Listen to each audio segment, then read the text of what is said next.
progress. Welcome to this meeting today on August 15th for our afternoon session. And as we begin, I'll ask Clementine, our city clerk, to do roll call and then share how the public can participate in public announcements. Good afternoon, Councilmember Barber. Present. Councilmember Garcia. Here. Councilmember Hoffa. Here. Councilmember Smith. Here. And Mayor Williamson. Here. And for the safe attendance of our public meetings, wearing a mask is recommended and encouraged. Please keep your phones and devices in the chamber muted to prevent audio interference with our meeting. And there are two ways to virtually participate in today's meeting. You may join us using the Zoom app on your mobile device or computer, and you can also call into the Zoom meeting. To join the meeting on Zoom on your computer, smartphone, or telephone, use the link or phone number on the agenda at isearchmonterey.org. An up-to-date version of the Zoom software must be used. To call in by telephone, dial toll-free 833-568-8864, then enter meeting ID 160-772-9333 #. And if prompted to enter a participant ID, press #. Detailed instructions on using and updating Zoom are available at monterey.org/public meetings. To make a public comment using the Zoom app, you can virtually raise your hand by pressing the raise hand button at the bottom of your screen. If you dialed in by phone, raise your hand by dialing *9 and then unmute yourself when called upon by dialing *6. You must do both. Public commenters will be muted until it is their turn to speak.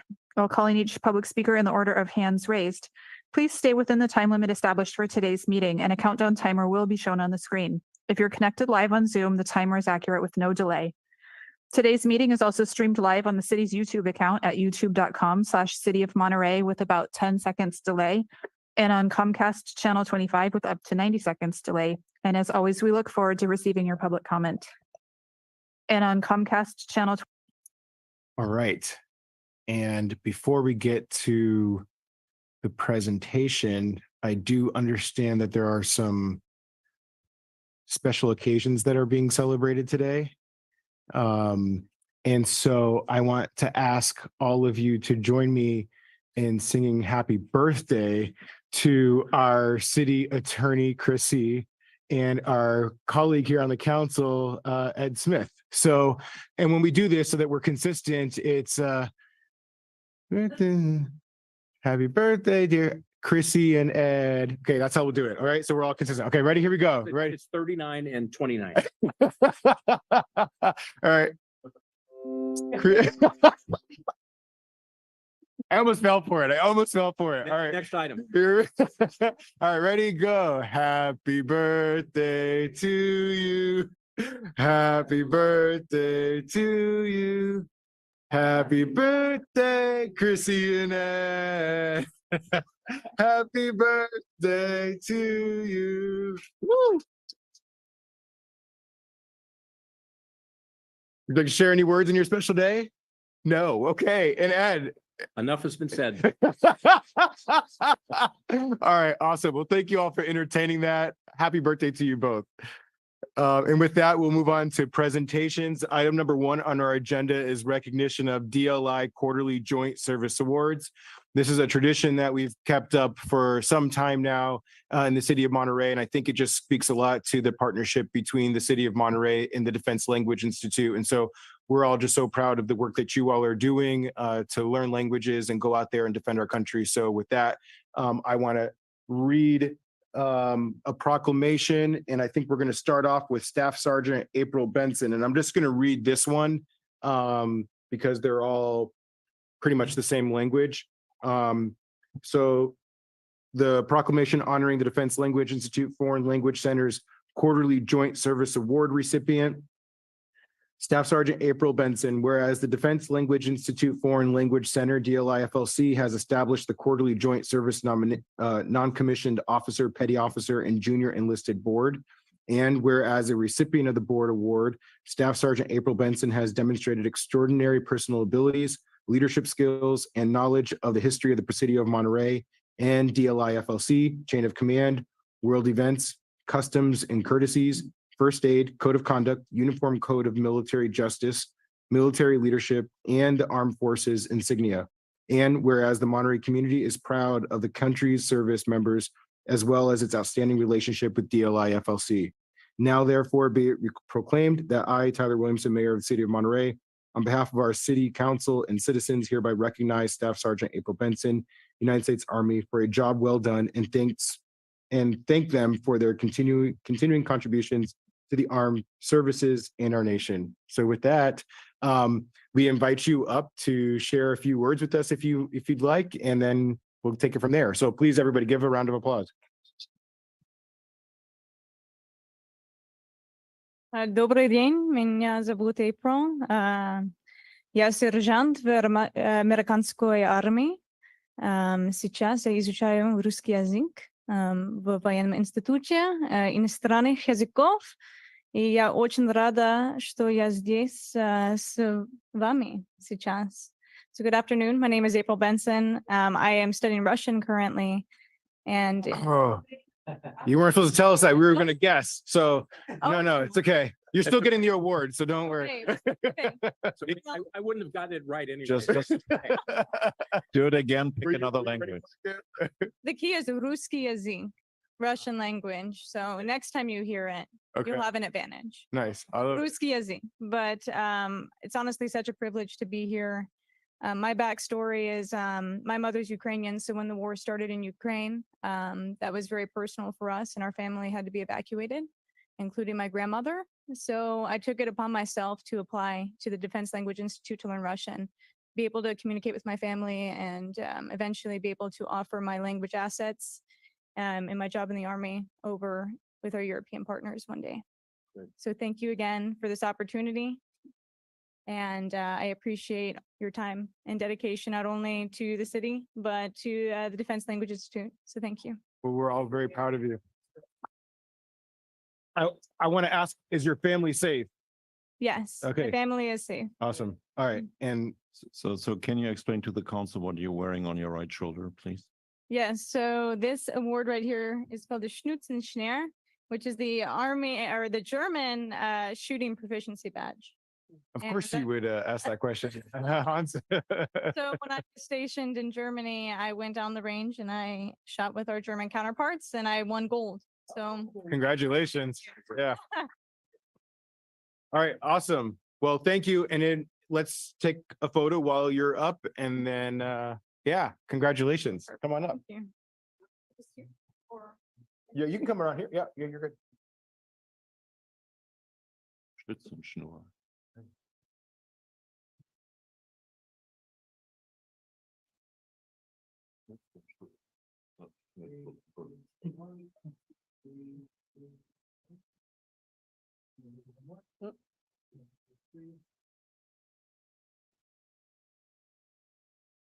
You might have to use that first photo.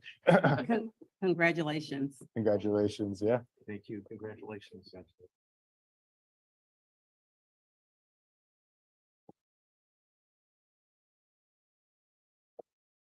All righty.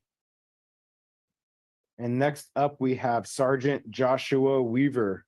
And again, same thing, proclamation honoring the Defense Language Institute Foreign Language Center's Quarterly Joint Service Award recipient. And so Sergeant Weaver, why don't you step on up, share us your language, and don't give it away so that we can try to guess at least. Sure. يوم سعيد. أنا وسيم وأنا درست هذه اللغة في المساعدة. الآن أنا عملي مشاة بحرية، وأنا أريد أن شكرا لمدينة مونتري لدعمك إلى العسكري وخاصة معهد الدفاع للغات. Farce. I heard a lot. I heard a lot. Arabic? Heard the answer back here. Yeah, Arabic. Yes, Arabic. Arabic. Arabic. Okay, who got that? Yeah. point. Okay. All right. Awesome. Well, congrats. So I said, well, I said my name in Arabic, which is Wasim, but I am Sergeant Joshua Weaver. I studied DLI. I studied at DLI here in the past in 2019. I'm back here as staff as a platoon commander. And I said I wanted to thank the city of Monterey for all the support to the military and especially DLI. And how do you say your name again in Arabic? Wasim. And that's how you say that's Joshua. No, it doesn't quite translate. It means handsome. That's bold. That's bold. Good for you. Good for you. I gave it to myself. Say it one more time. I gave it to myself. Good for you. You should get an extra award for that. Well, congratulations. And why don't you come on up? Thank you, sir. Thank you very much. Write it down so I'll remember it.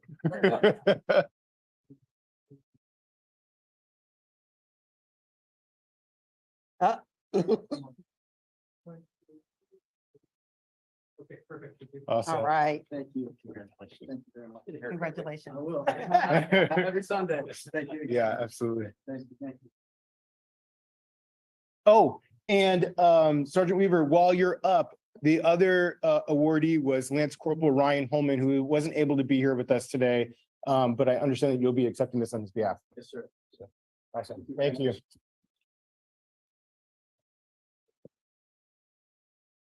And because you're accepting the award on his behalf, would you be able to speak his language as well?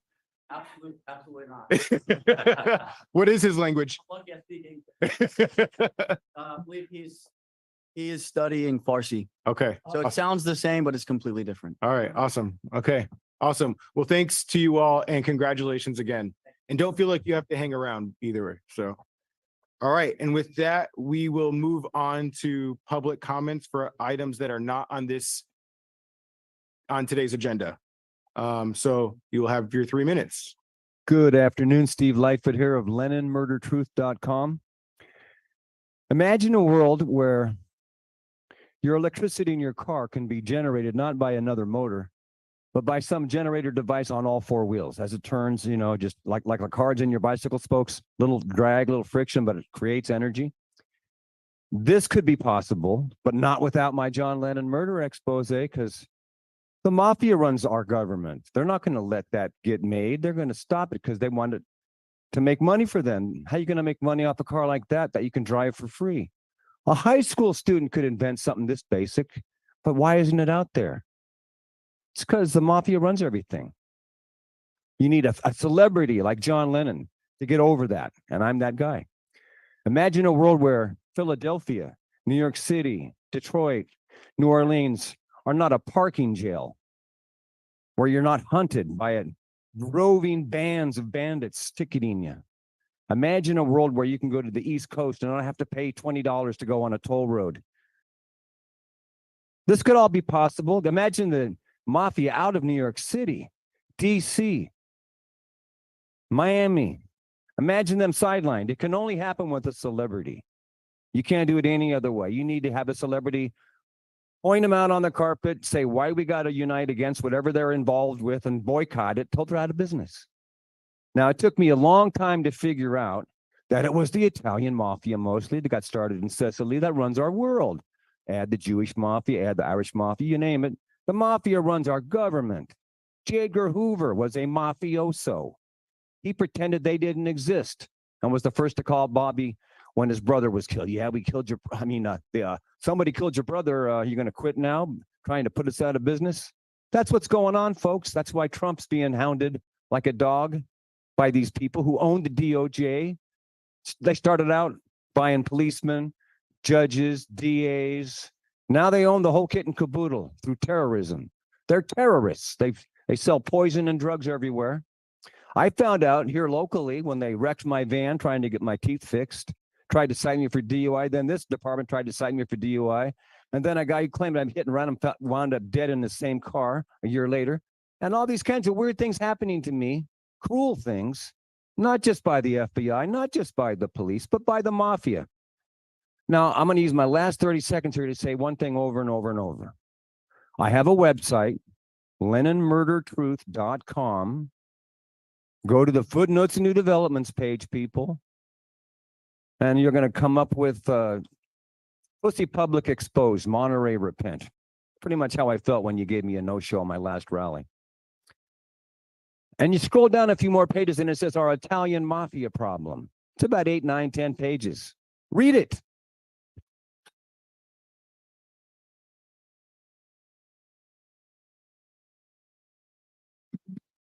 Good afternoon, Mr. Mayor and Council. I thought I was coming to Monterey Council, City Council. I didn't realize it doubles as the Laugh Factory and the Comedy Star. Just for me. So I'm happy to hear that. My name is Paul Farmer. I am the COO with the Monterey County Business Council. And I wanted to just let you know of some of our activities to benefit businesses in Monterey County, in Monterey, the city of Monterey, and in the entire Monterey County. So Building Business Back is a program that I lead at the Business Council. It's a partnership with the County of Monterey and the Monterey County Business Council. Our purpose is to help businesses recover from the pandemic broadly.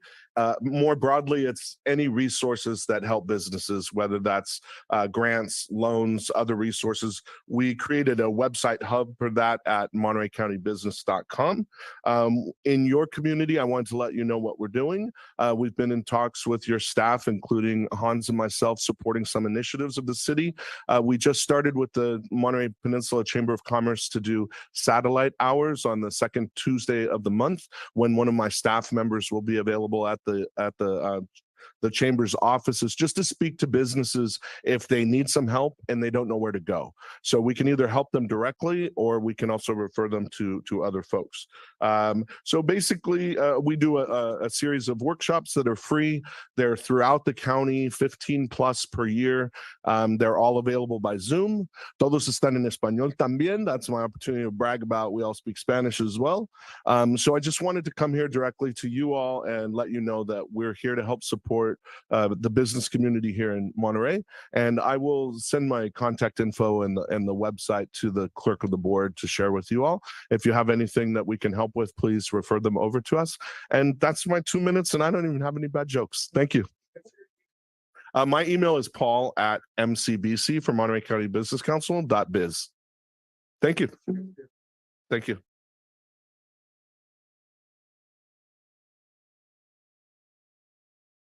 Good afternoon, Mayor, City Council, City Manager. Good to see you guys all again. Just 3 quick items. One thing that came to mind to me about 4 or 5 years ago, I think the state of California allowed street bending in open areas.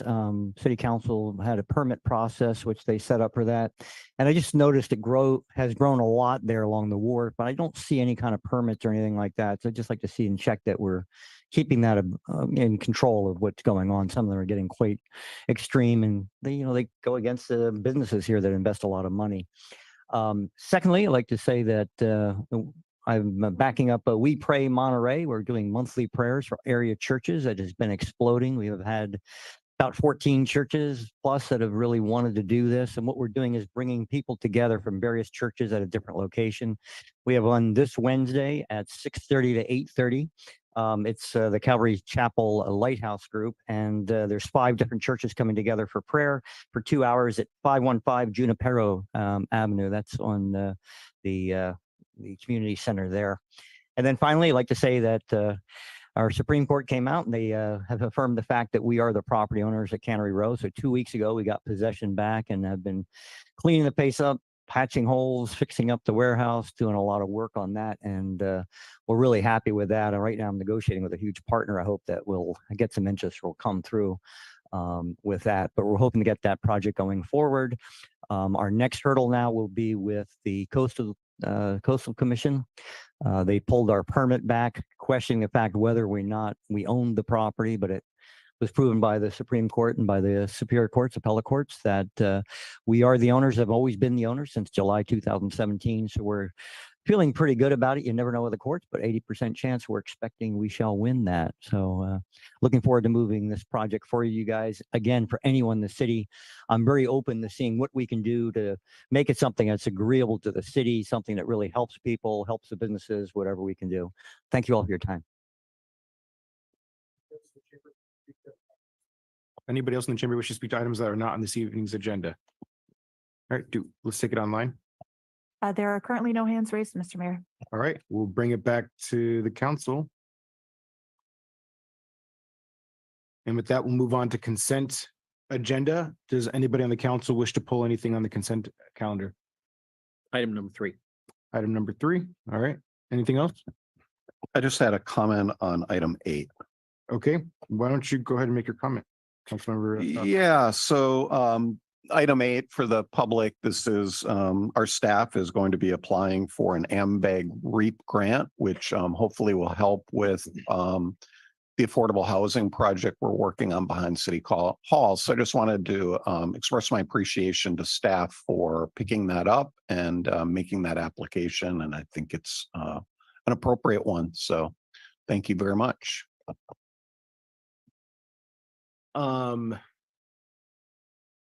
If there are comments, I was thinking of pulling it, but I'm not sure if it's fully needed. But if anybody wants to make comments on this or any of the other items, if it's not pulled, then feel free to do so. Now we're going out to public comment for items that are on the consent agenda. Does anybody wish to pull anything or make any comments on any of the items on the consent agenda? Okay, anybody online? No hands raised.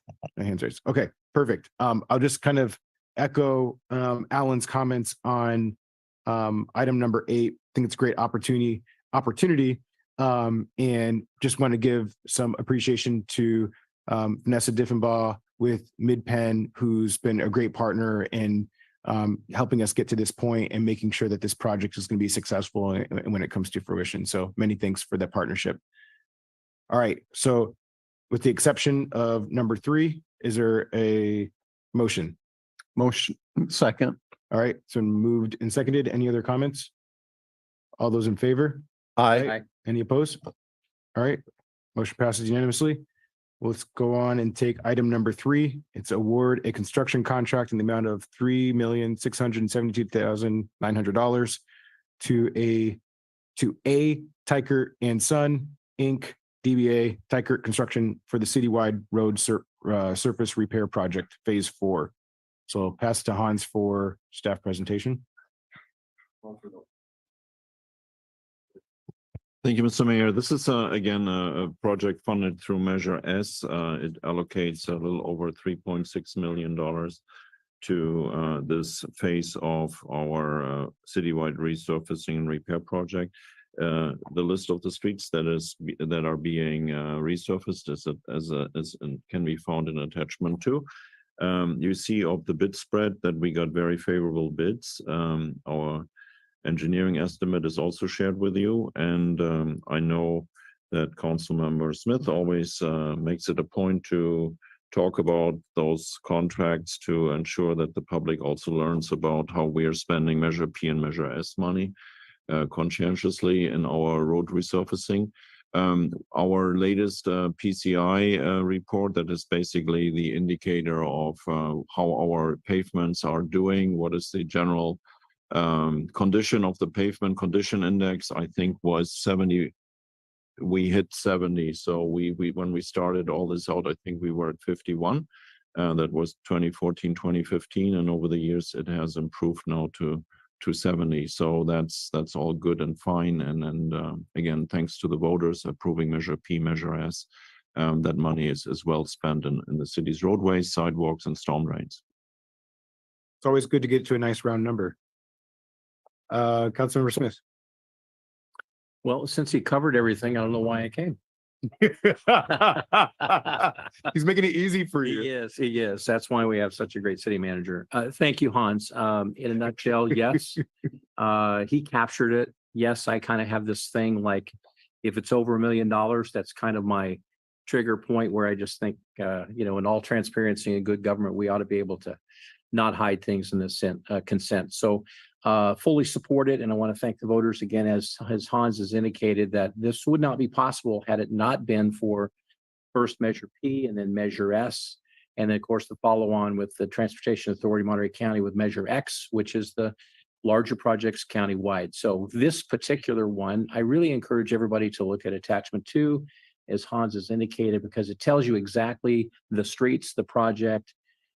It's not going to all be done next week. It does take a long time. Obviously, it has to work around street closures and the contracts that have to be signed. But this is a big chunk of a lot of important streets that need to have their repair. And so the goal that we all have is to see our pavement management index to go above 70 and continue to go. And we've got more streets to go, but we're in great shape now. But thank you for the voters. Thank you for the city staff that work so hard to make sure that we do the process right.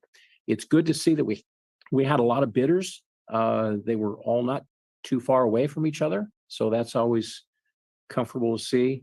And I think the chosen bidder has a good reputation for doing work and has done work for the city of Monterey in the past. So look forward to seeing that move ahead. And thank you for indulging me on a $3.6 million process that I just don't want to see get hidden on the consent agenda. Anybody else?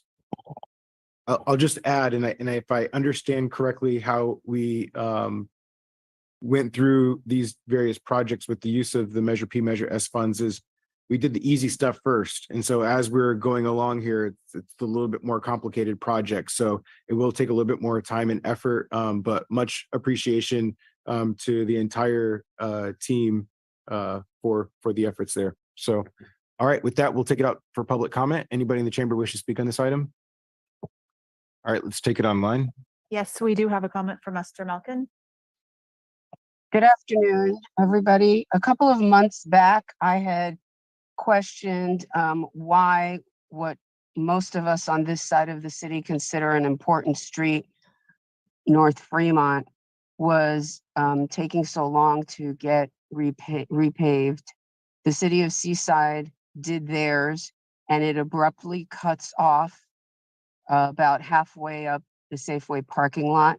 And at that very spot, it's not just a little bit of potholes, it is horrific. And now it is an eyesore and drastically stands out to anybody who's crossing over from Seaside. And for that reason, I think that it should be prioritized. And I did mention it a couple of months ago. I'm not sure that that fell on any ears that cared, but now that we have our own council member, maybe it will get paid attention to, because it is a main entrance to our city. And I advise every one of you to drive on Fremont and come into Monterey on North Fremont and see what I'm talking about and not take my word for it. Thank you.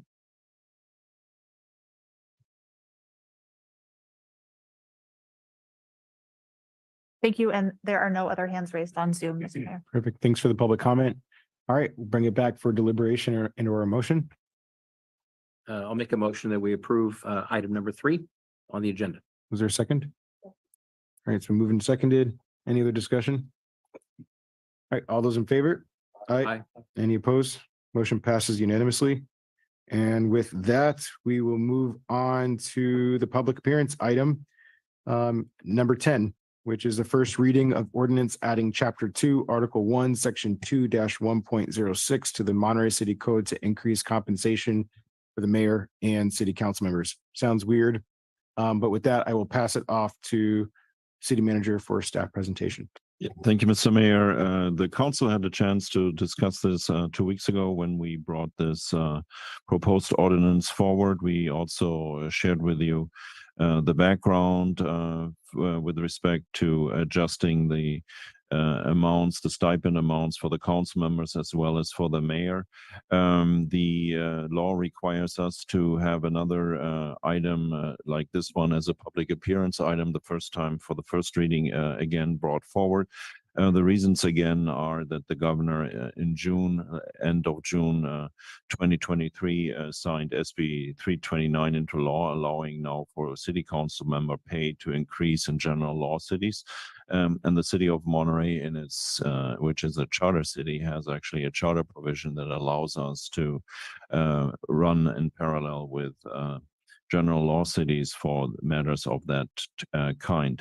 The ordinance brings forward to increase the pay for or the stipends for city council members from $429 to $965.25. Keep in mind that since 1999, the council members have not received an adjustments to the stipends.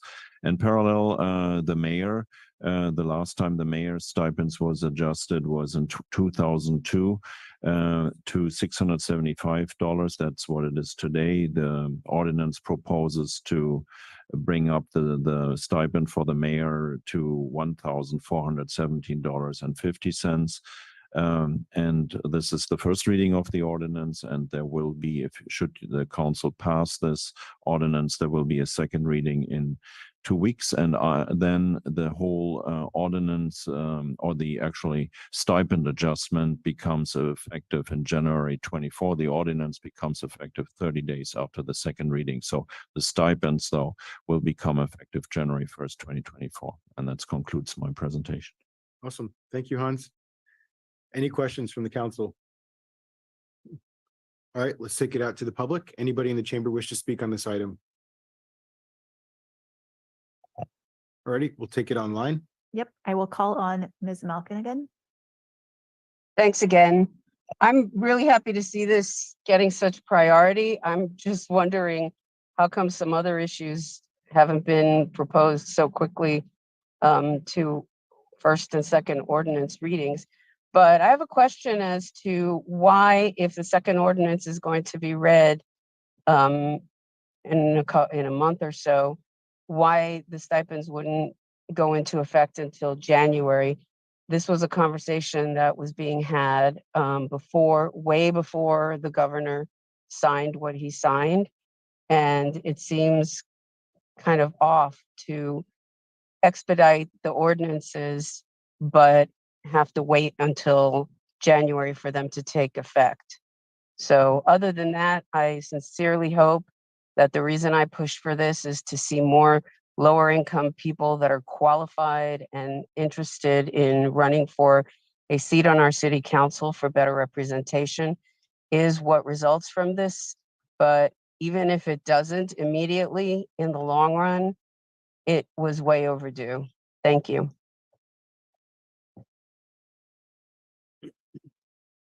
And there are no further hands raised, Mr. Mayor. Okay, perfect. With that, we'll close public comment, bring it back to the council for discussion and deliberation. Just a comment. Councilmember Smith. Yeah, well, Kim, did you want to go? Okay. I was just going to say that some people might wonder, well, why does a city council member need the stipend? And I think some of this was addressed when we were talking about this the last council meeting. But another item that is attached to this right after that we're going to be looking at is number 12 on the agenda item. And that one is the work plan, the oversight of the work plan that the city staff tackles. And we really very much appreciate the city staff being able to show us and deliver to us what their objectives have been and the timelines. But if the public reads through item number 12, the agenda, they may get a sense of those value drivers that are listed, the goals that are listed, and many of the core functionality or work systems are not created necessarily by the city council, but certainly with our input, we define our values of what we think are our priorities across the city. So I think that gives you a sense of the scope and depth of the kinds of things that a city council member needs to understand and has to be functionally involved in those things. So I think that's a good starting map to look at.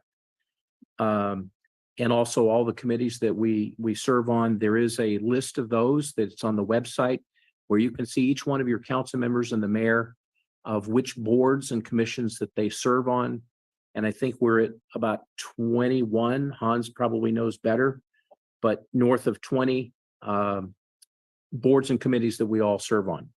So spread across the city council. Those are all scope of work, study, participation, not only just the meeting.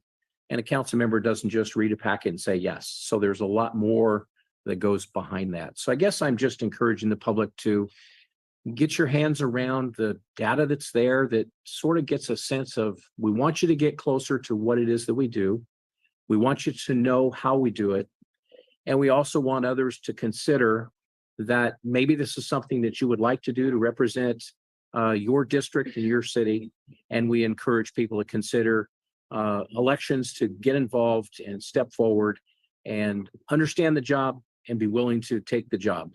And leaders are effective when they have a focus on, we're more effective if we think about getting out of the way and replacing our position and knowing that we have people that are ready to step in.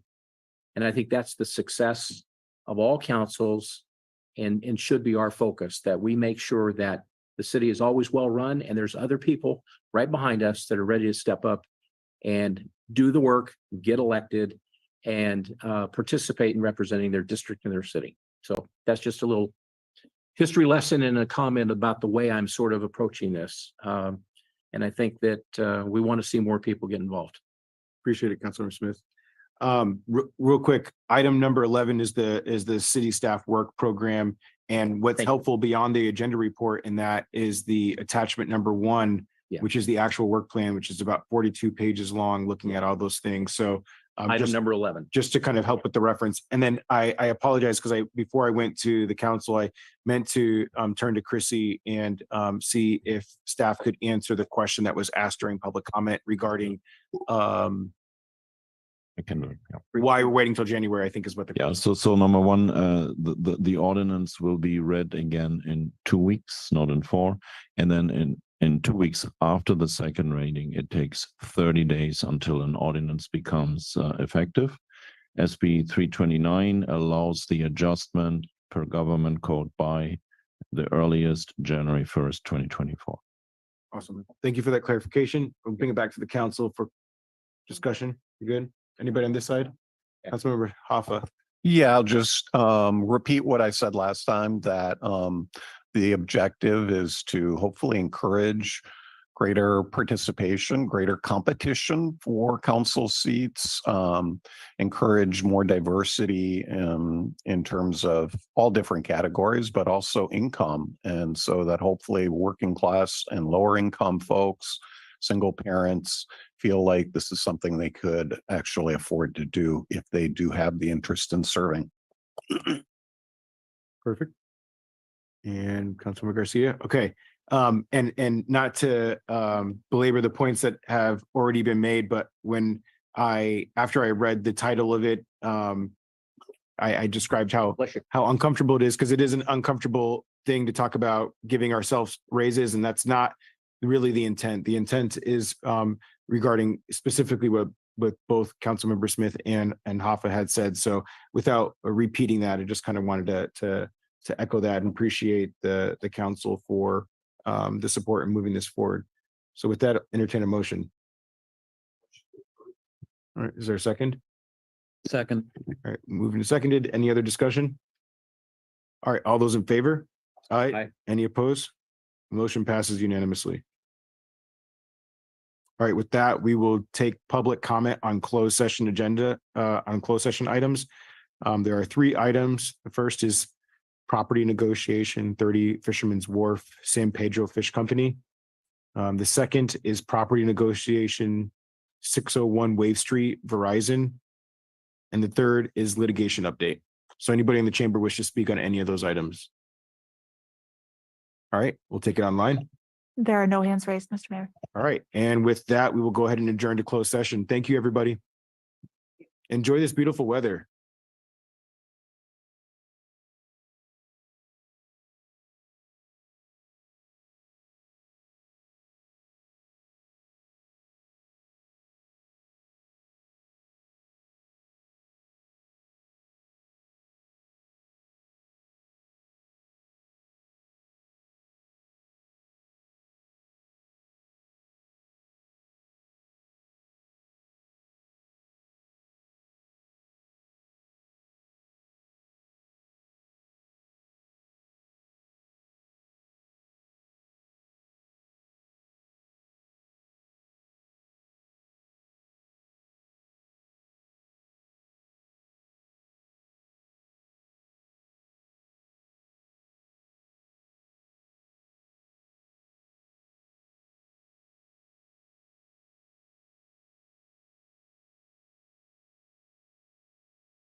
1. Recording in progress. All right, welcome back to this evening's council meeting. And with that, we will go ahead and do the Pledge of Allegiance. I'll ask Councilmember Gina Garcia to start us off here.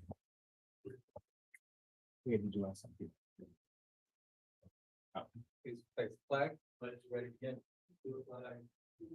Allegiance to the flag of the United States of America and to the republic for which it stands, one nation, under God, indivisible, with liberty and justice for all. Okay. There you go. There. Yeah, I know. All right, so we'll go into continued public comment. So for those that are wishing to speak on items that are not on this evening's agenda, you have up to 3 minutes to speak. Good evening, Good- Jean Rash, Monterey. I returned home from Maui early last Monday. The afterglow of a great vacation with family and visiting family lasted only 36 hours until the horror of last week began. I quote from this morning's New York Times article, quote, interviews and video evidence reviewed by the New York Times show that the brush fire that wound up wiping out Lahaina ignited under a snapped power line, end quote. Citizens have been before you for 6 years asking for an infrastructure plan that undergrounds all utilities throughout Monterey. We cannot leave this to be hit or miss or based on richer areas of the city forming assessment districts or waiting for PG&E to ineptly lead us. We must find the leadership capable of uniting us all in an initiative to fund and implement undergrounding throughout the city. Yes, it's expensive. Yes, it will take decades. Yes, we can do this. The cost of not doing this is way too high. A resident-based organization, Monterey Undergrounding, has been studying options for 6 years. Monterey Undergrounding was initiated after the attempt by Extenet in 2017 to place 13 cell towers in Monterey Vista. Though lack of utility poles in itself does not prevent cell tower placement in neighborhoods, lack of poles is a disincentive since the cost of location then falls on the utility.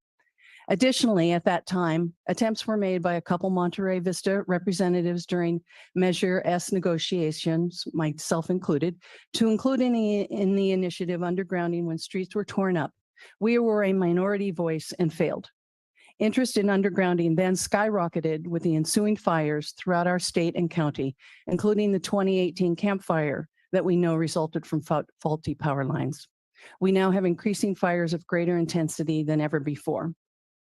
Additionally, we have now prolonged energy outages. We now have utility lines downed when trees, weakened by drought, then loosened by atmospheric river deluges, then assaulted by increasingly high winds, go down with increasing frequency.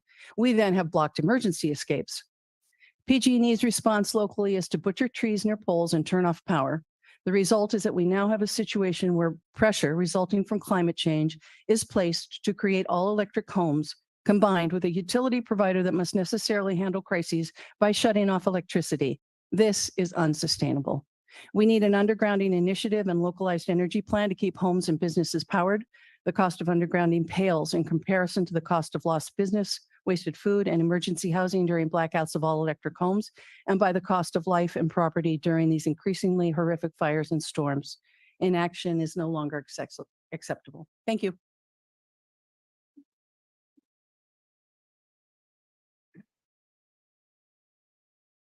Boy, do I ever agree with her. Dan Turner, Monterey. You know, I've spoken to you folks 3 times in the last few months about the Sports Center, and I said everything I wanted to say, so I wasn't planning on speaking tonight, and then something happened. Black mold is responsible for valley fever, which can be fatal, but that's rare. As a matter of fact, valley fever is easily treated and cured if it's caught early. However, if it isn't diagnosed for 6 months or a year, it can be very difficult to get rid of. And it turns out there is just as much valley fever in Monterey as in Bakersfield. Why do I tell you this? Well, I've been going to the Sports Center for 27 years, and I never noticed black mold until about a month ago in the shower area. So did some other folks. We brought it to the attention of the management, and they removed it. This black mold problem isn't due to negligence on the part of the current management of the Sports Center. I've seen Ryan, the interim director, with a bottle of spray disinfectant, a window cleaner, and a cloth in his hand, cleaning things when he has a spare moment. Unfortunately, neither he nor anyone else at the Sports Center has many spare moments. Pre-pandemic, there were 6 full-time people cleaning the sports center, 2 during the day and 4 at night. I suspect they had protocols and schedules for cleaning surfaces in the shower area that prevented the occurrence of black mold, but they're all gone. And the part-timers who clean the place may not know what those protocols and schedules were, or they may not have the time. And part-timers probably just wouldn't take the development of black mold as personally as a full-time janitorial person, whose job is to specifically prevent such things. No one is asking for 25 plus full-time employees at the sports center as we had pre-pandemic, but the part-timers just can't do the job of keeping the place really clean. Just when they get well trained, they either run out of hours for the year or they quit because they found a full-time job, and the sports center staff has to start all over again, training someone new. It is not possible to keep the sports center clean with the current staffing, and remedying the situation can't wait until next July and the new budget. I'd like to see the council consider adding some full-time cleaning people right now, as soon as possible. Thanks. Anybody else in the chamber wish to speak during general public comment? All right, let's take it online, please. Yes, I'm calling first on a telephone caller with the last 3 digits 902. Thank you. Good evening. My name is Nina Beatty. In March, AT&T asked the CPUC to eliminate its carrier of last resort obligations so it can eliminate copper line landline service. AT&T has not yet notified the public of this proceeding, which is A.23-03-003. I am a formal party in the proceeding. AT&T also has another application affecting Lifeline customers. What does getting rid of landline mean? Some of you have already changed to other services and no longer have them. But having no landline means in a power outage, after the batteries run out in your smartphone or your voice over internet protocol system, 90 minutes to 10 hours on some of the best systems, you have no telephone service and you have no 911 service. That means you cannot call your loved ones, including those who are elderly or have health problems, or your children. If there's an emergency or you have an emergency, you cannot call your loved ones and you cannot call 911.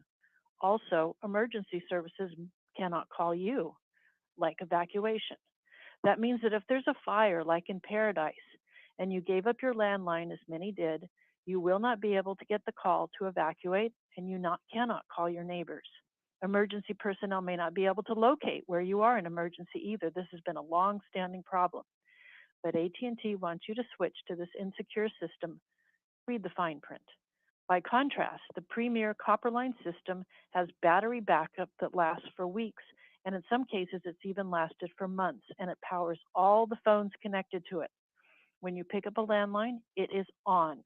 And when you dial 911 in an emergency, firefighters and ambulance personnel know exactly where you are.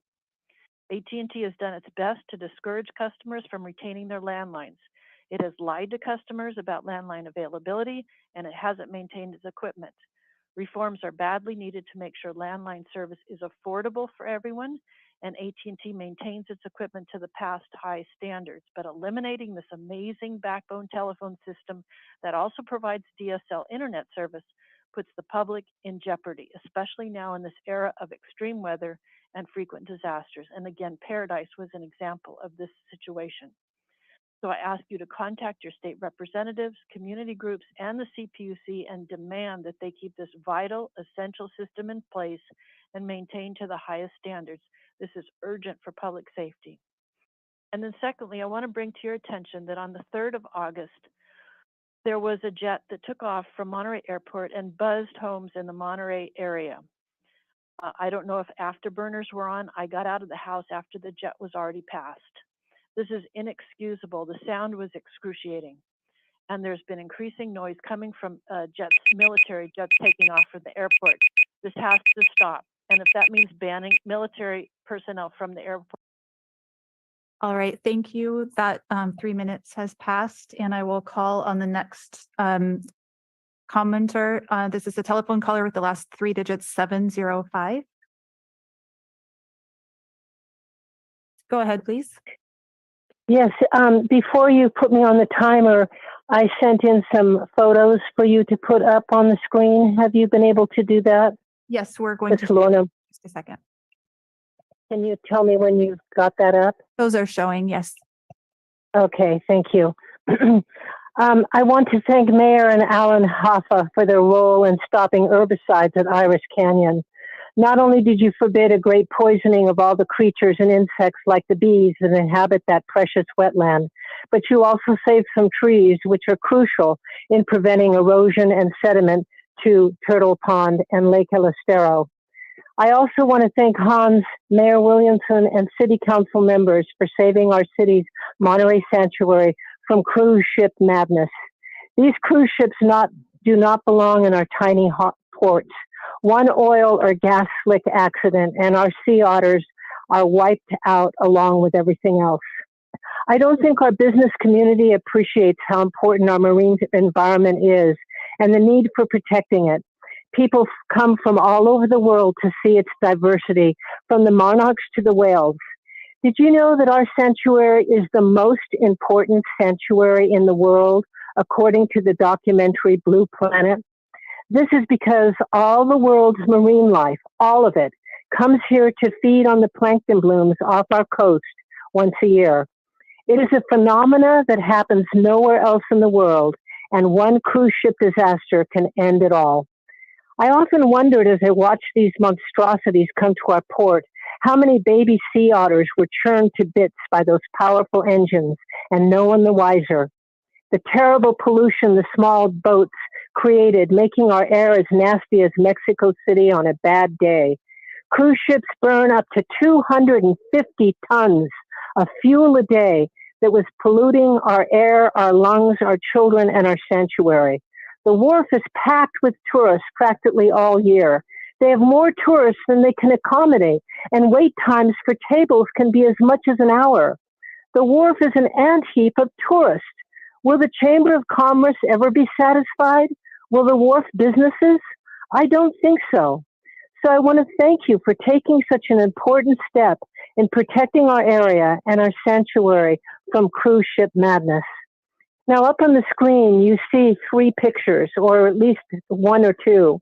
And at the Fisherman's Wharf, that is now considered in climate change language a hotspot. And it generates a lot of heat in our area. The Monterey pine and the cypress are some of the most important and endangered trees in the world because they don't grow anywhere but here. And we're just a little island. If you notice, it looks like we've got a lot of Monterey pine, but it's just in this area. And when you go to Salinas, you don't see it. You see oak trees. You see a whole different microsystem. And so we must, even though the Monterey pine is... I'm sorry, I need to cut off that went past the 3 minutes as well. And our next commenter is Esther Malkin.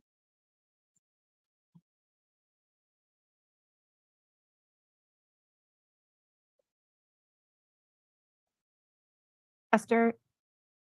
Can you hear me? Yes, we can. Thank you. Yeah, I just wanted to applaud Jean for what she came in and talked about.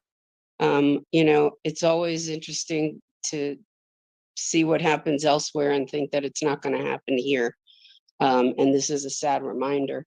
But I wanted actually to speak to what Nina was saying about landlines. I survived Hurricane Andrew 2 decades ago, and the only thing that worked when the hurricane came right up my street were the landlines. And I know that people from Tyler's generation are probably not going to have landlines, and generations after his are not even going to know what that is.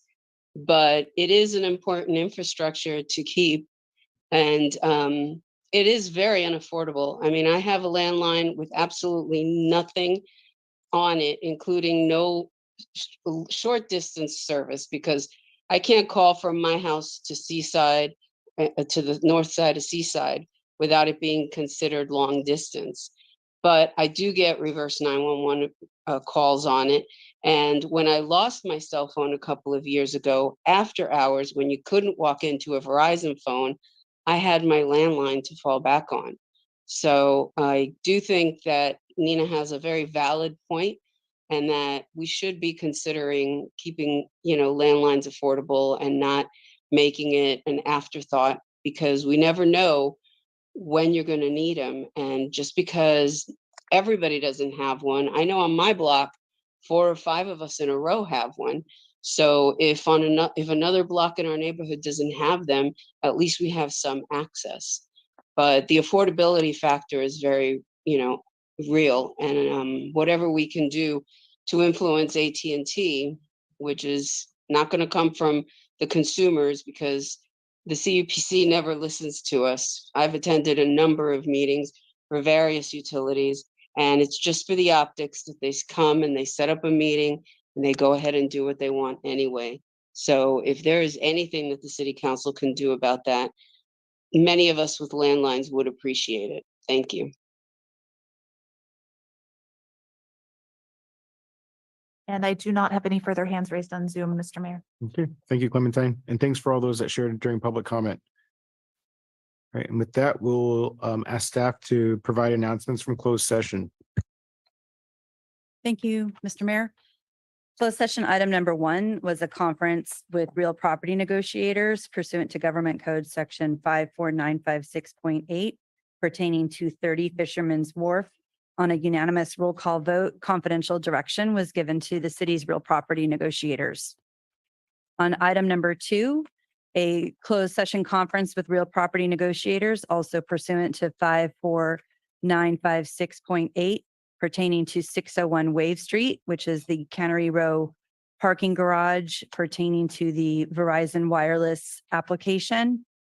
On a roll call vote with Councilmember Barber voting no, confidential direction was given to real property negotiators. On item number 3, conference with legal counsel for existing litigation pursuant to Government Code Section 54956.9. Items number 1 on McNichol, item number 2, Denley, item number 3, Gilliland, item number 4, Morales, item number 5, Revelis, and item number 6, Rosendale. There is no reportable action. Number 7, Pacific Western Bank, Stronghold Engineering, number 8. Number 9, also Stronghold Engineering, might be considered later this evening, time permitting. Item number 10, Cynthia Wills. On a unanimous roll call vote, confidential direction was given to legal counsel. And on item number 11, Shishelle Young, there is no reportable direction on the Superior Court case, and on the Workers' Compensation Appeals Board cases. On a unanimous roll call vote, confidential direction was given to legal counsel. Awesome. Thank you, Chrissy. All right, and with that, we'll move to our public appearance items. And I would ask, I would move to readjust. So I would want to move 12 up to take that before 11. So that's my motion. Okay, I'll second. And then let's go out to the public. Any public comment on that motion? All right, anybody online? No hands are raised. Okay, any other discussion? All right, all those in favor? Aye. Any opposed? Sorry, my brain's shutting down. Okay, motion passes unanimously. So we'll go to item number 12, council policy on governance. And with that, I'll pass it to Hans for staff presentation.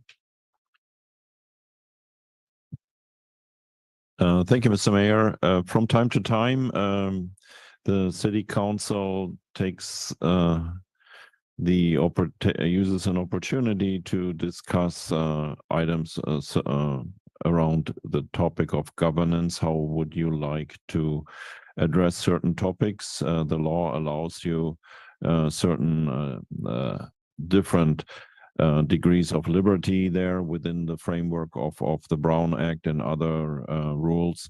And tonight is an opportunity to do just that.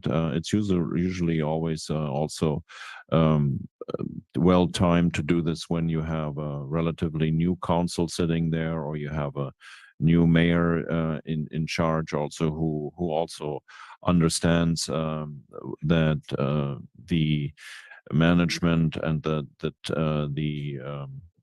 dealing with the issues of governance can make the governing a little bit easier or a little bit different, that serves the purpose of the council and the community. And so tonight we have the topic of governance in front of you. And with that, I hand it over to our Assistant City Manager, Ned Roshana Sathira, who has prepared this presentation. There will be a time where you might want to have also input from the attorney about some of the topics. But basically, we bringing forward to you a bunch of topics that we feel are always of interest for the council. And of course, you as the council can also tailor this and customize what you feel is important for you as well. So again, with that, I hand it over to Nat. Right. Thank you, Hans. And good evening, Mayor and Council. As Hans mentioned, we'll be discussing governance and 10 different governance-related topics this evening. The deliberation process that staff is recommending is that staff will introduce each of the topics one at a time, and we will attempt to frame the discussion and explain current policy where it's appropriate. Council will have an opportunity to ask questions of staff. We'll then repeat steps 1 through 2 for each of the 10 policy items. Then we ask that you gather public comment on all of the governance topics. And once we go through public comment, we'll then revisit all of the 10 governance items and attempt to live edit the draft resolution. That way tonight, Council can adopt a resolution establishing the governance guidelines. So what are the 10 topics? We'll start with agendizing of council items by individual council members. Back in January of 2020, the Monterey City Council adopted a policy that has a 4-step process before an item is brought to discussion and added to a city council agenda. Step 1 is for the council member to submit an agenda report of less than 350 words to the city clerk outlining the request to agendize a matter of business on a future agenda. The second step is that at the city council meeting, when the request is agendized, council members then deliver the request verbally, and the request is for less than 3 minutes. Then there's an open comment period. Following that, council works towards a majority vote on whether the matter warrants being heard at a future date.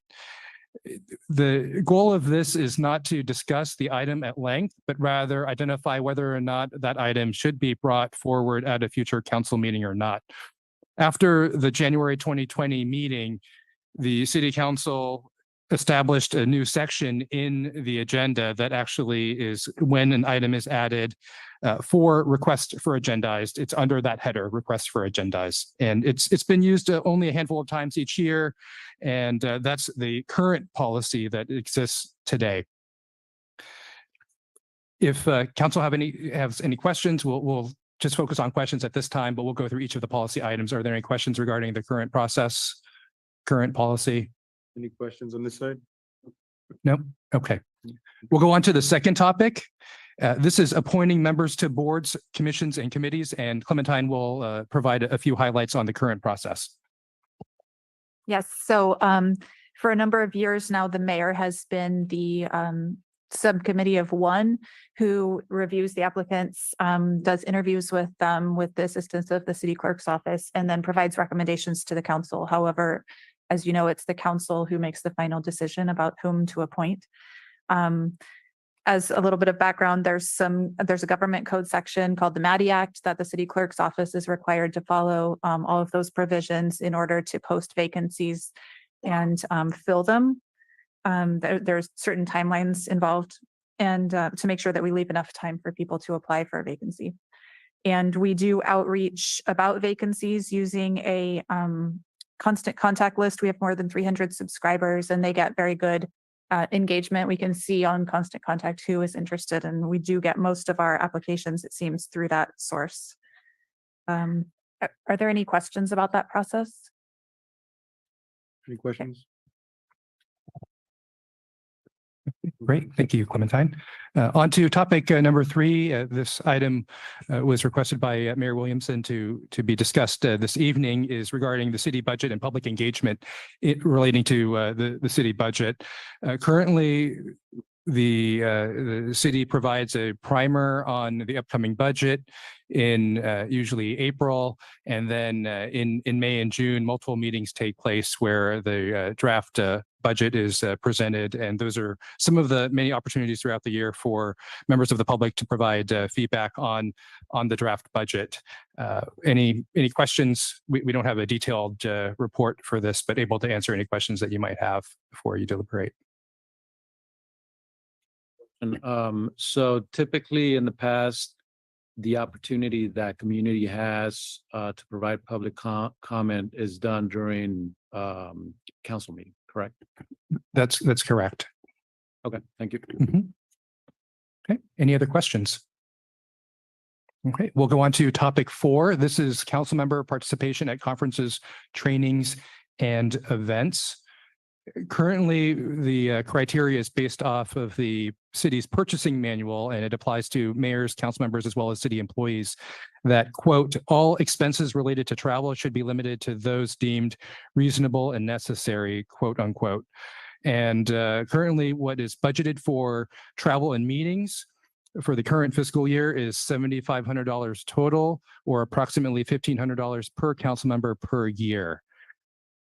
Any questions relating to this topic?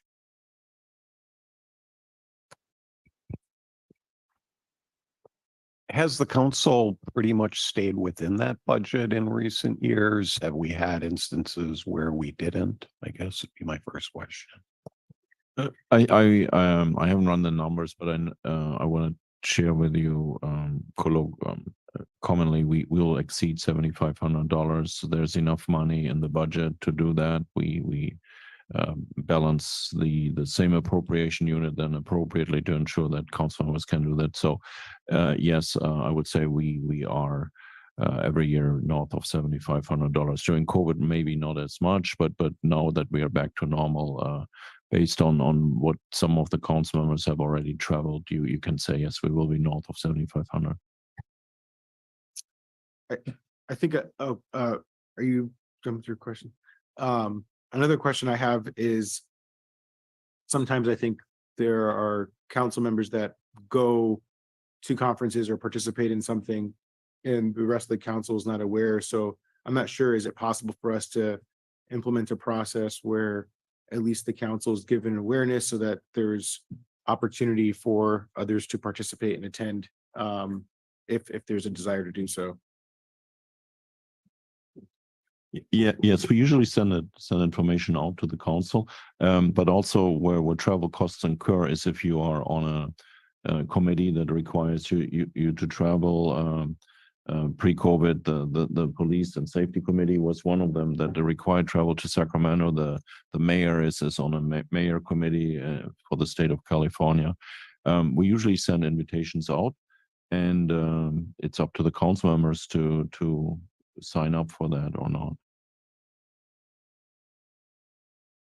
That's what we're supposed. Yeah, so we're just going to make one statement.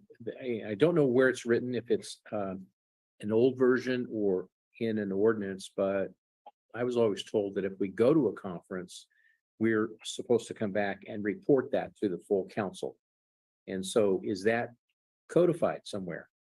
So if a council member went to a conference, they are required to either submit a statement of what they did, or they are told somewhere where it's statutorily that you shall make that in council comments at the very earliest city council meeting.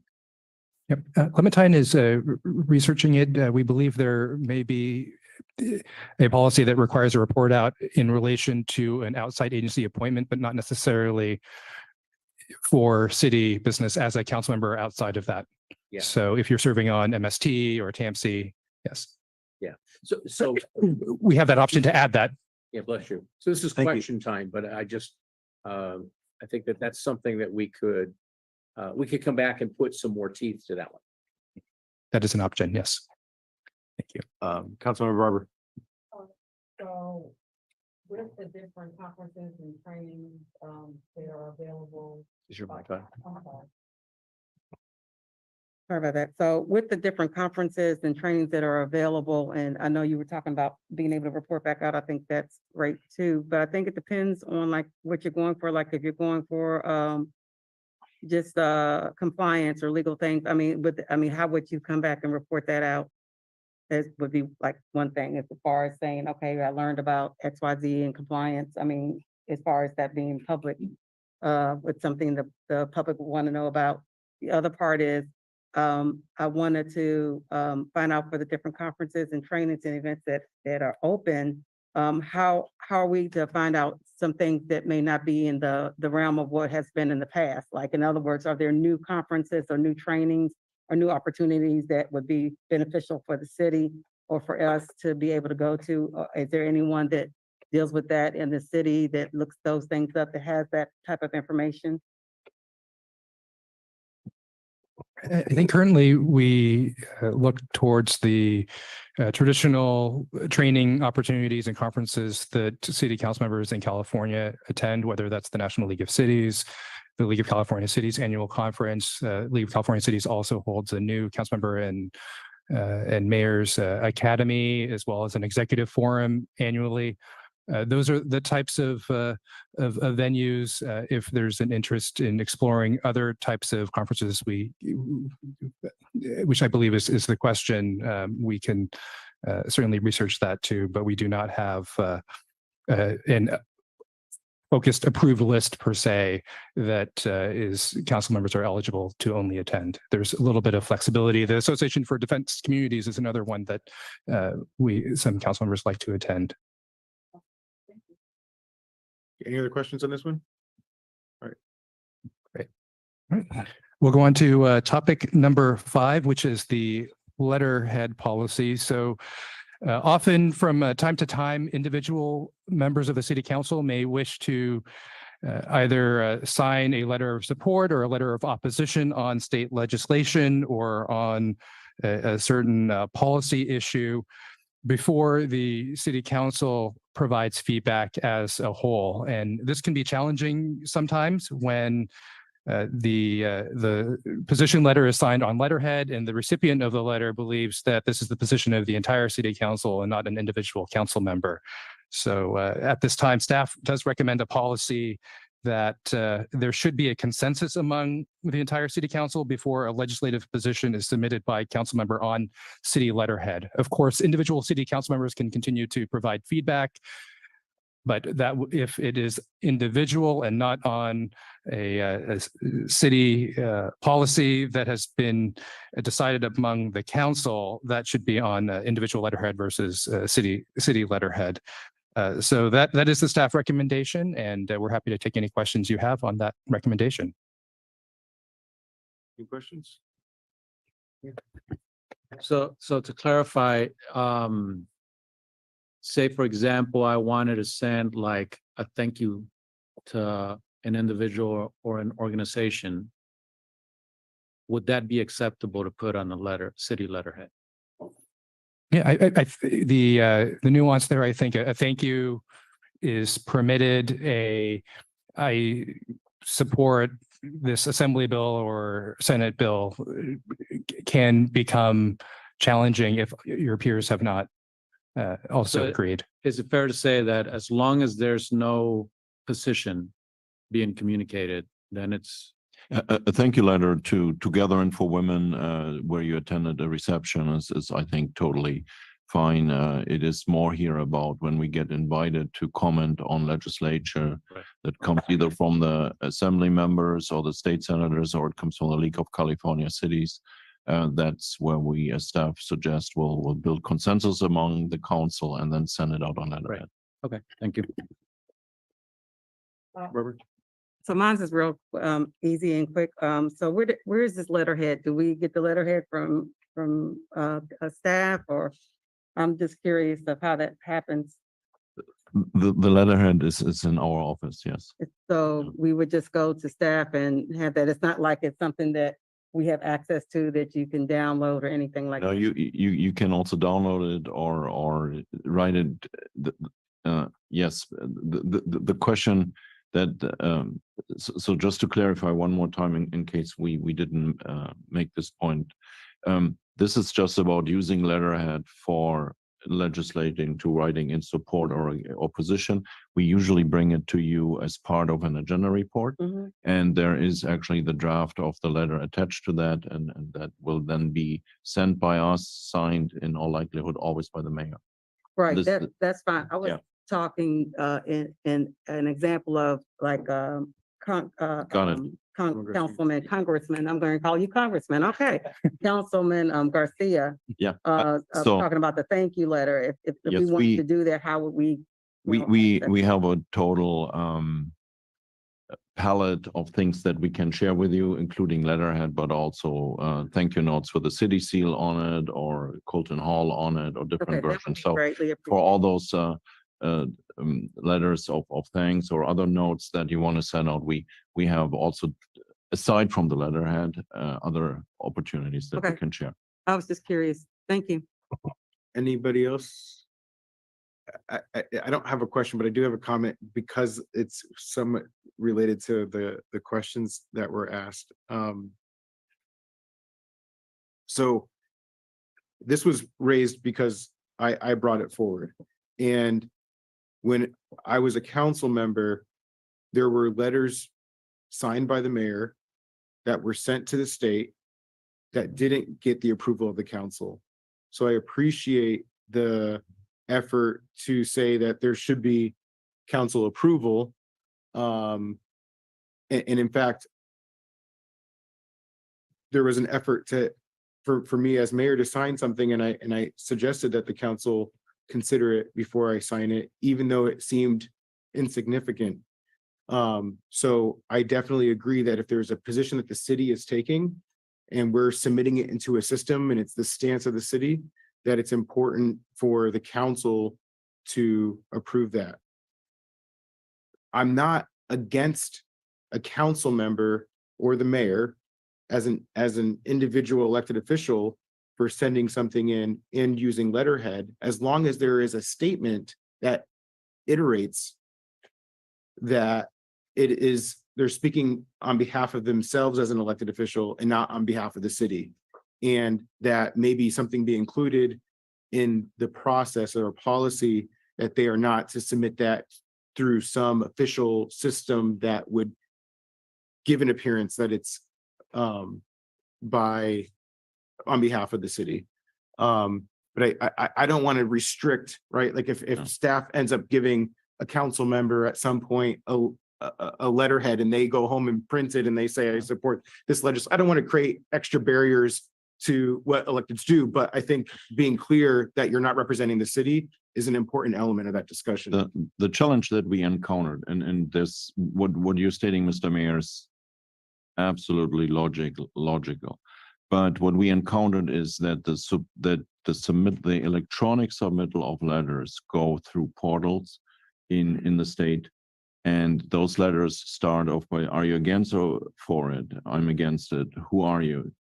Council member Gino Garcia. Where are you from? City of Monterey. And even if you individually do this, it gets counted as a statement of the city of Monterey. That's the challenge that we encounter, that those letters are not being sorted by a staffer in the background and understood this is an individual councilor. That was why you became aware of one of the letters where you were saying, why is the city speaking up against AB 2982 or whatever it was. So the point we try to address here is clarity of the messaging. Is this really the city of Monterey saying it, or is it the individual? If it's the individual and you submit it online, you lose control over the messaging, that it is done not by the council, but it's done by an individual, and because it gets interpreted as a pro or a con by the city of Monterey. So that's the challenge, and I completely understand what you're saying. That's totally fine, but I'm just saying submitting it through the portals makes it hard to differentiate. Yeah, and I think that's where maybe I'm saying we draw clarification is that we don't submit it because that takes action on our part. We actually have to submit it. It's not like we're sending it to the governor's office or an assembly member or a state senator and they're submitting it on our behalf. We're actually physically doing the action of submitting it. So I think if that's the expectation as opposed to kind of creating a restriction around the use of the letterhead. So whatever it's worth.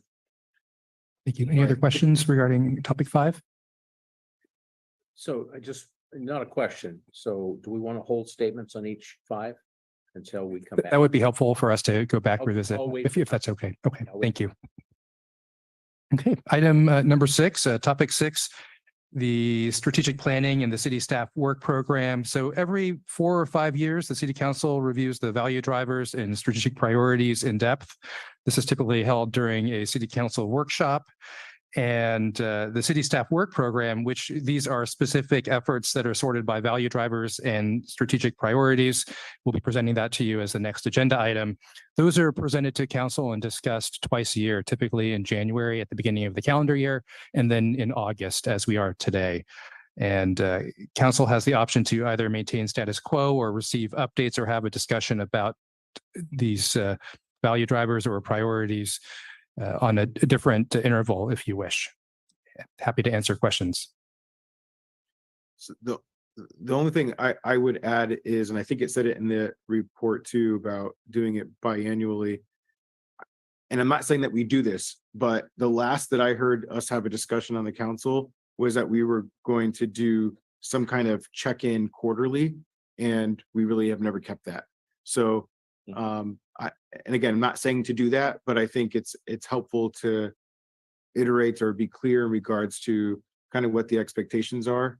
I think it would be helpful to have something a little bit more regularly. And I don't know if if something new is proposed, that we then kind of look at what that looks like and be clear about where that falls in regards to the priorities. But I'm not sure where we lost our way in regards to the conversation around doing something quarterly. I do recall it differently. I know you spoke about quarterly, but I don't think the council was saying it should be quarterly, and we kept it twice a year. So I also, just to give you a little bit more of background, to bring the planning that you have in front of you has a 6-week delivery pre-time before it's ready for council. So if we do it every quarter, 6-week break, starting 6 weeks, doing again. So again, it's what the pleasure of the council is. Staff prefers twice a year. Yeah, and I actually wasn't referring as much to the staff work program piece of it as much as the strategic planning piece. And it wasn't my request, it was the decision that the council had made during a strategic planning discussion that I think it was the first one that I had when I became elected. But nonetheless, I think it would be helpful to somehow, we talked about this a little bit the other day.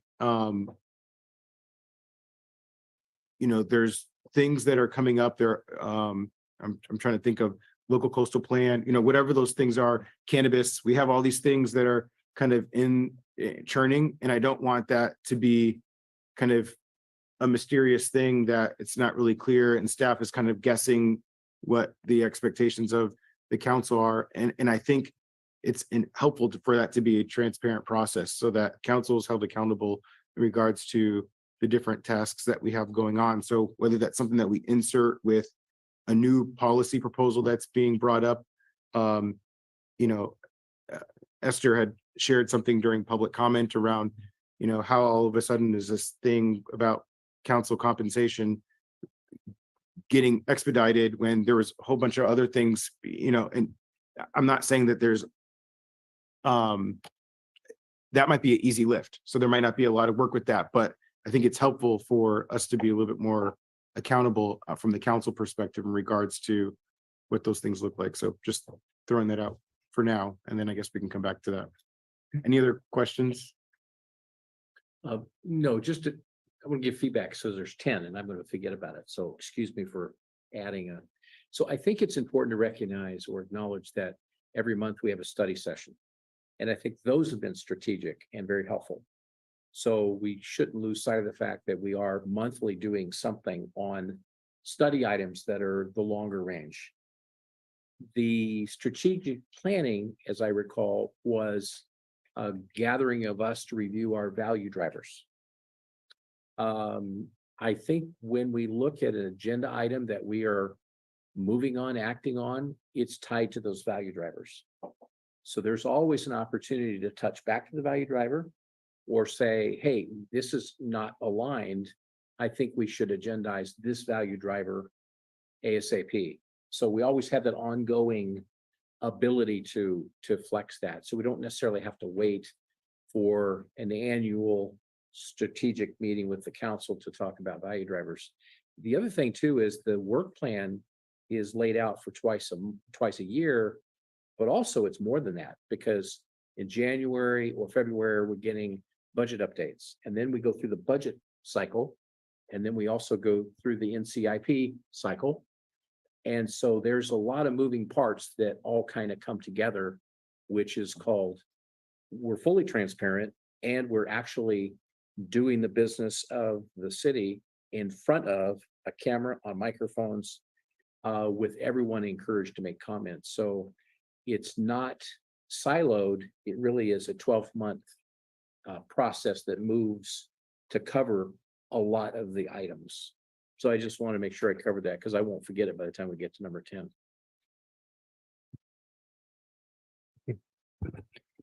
Any other questions on item 6? We'll go through and we'll get through item number 7, city manager and city attorney annual evaluation. The current process is that the annual evaluation of the city manager and city attorney is facilitated by the human resources director, or at least proctored through the HR director. And for the city manager, the ICMA, it's the International City County Management Association, a membership organization of those city management professionals. They do advise that elected boards use an outside consultant to facilitate evaluations. Any questions about that process? Councilmember Hoffa. Yeah. Have we ever considered the council self-evaluating kind of at the same time that we evaluate the city manager and city attorney? Have we heard about, and has that happened anywhere? Just occurs to me that maybe that's something we want to talk about later when we get to 7. I certainly have not. It's a creative idea and very thoughtful. I think we get evaluated every day because we get emails, phone calls, and hey, what the heck are you doing on Wednesday morning? That's true. So it's pretty real time evaluation. Yeah. That's all. Yeah. Okay. We'll go on to topic number 8 and the reconsideration policy. And maybe I'll ask our birthday celebrating city attorney, Christy Dobby, to provide an overview. Thank you, Chrissy. Currently, our reconsideration policy can draw out project approvals. So a motion for reconsideration can be made at a meeting subsequent to the meeting in which the decision was made. And then there's yet again another consideration discussion where Rosenberg's rules suggest that the motion for reconsideration be made at the time of the item. So maybe there's a vote, and then at the end of that discussion and vote, someone decides they want to have it reconsidered at that time. Someone of the Majority. So you're saying our current policy, a reconsideration motion could only be introduced, well, it could be introduced at the meeting where the original motion was adopted by someone in the majority if they have a change of mind. But you're saying that our policy allows that option to occur at the next meeting, but not after that. Right. Oh, okay. Thanks. And the staff recommendation is to follow Rosenberg's rule so that it has to be made during that meeting. During the same meeting. During the same meeting, which is it has to be made at the meeting where the item was first voted upon. And that is a best practice that other cities are follow. In League of California Cities cites Rosenberg's Rules of Order. Could I ask what the concern is if it was beyond the proceeding, the meeting after the meeting, the decision was made? The action could have started after the council decides an action, staff begins to implement. It gets reconsidered. We have to then unwind, whether it's a contract or other items. Yes, it just delays execution of the underlying request. So if you're trying to get a permit and it's approved, or a contract is approved, and then there's this reconsideration period, you're not going to want to execute until you make sure that period has passed, to make sure that your approval is secure. Go ahead. So that's basically, with the reconsideration,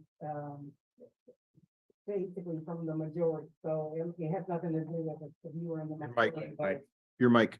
Oh, sorry. So that reconsideration, it just has to do with the majority, right? So if you're in the minority vote, it doesn't make a difference. That's Okay. correct.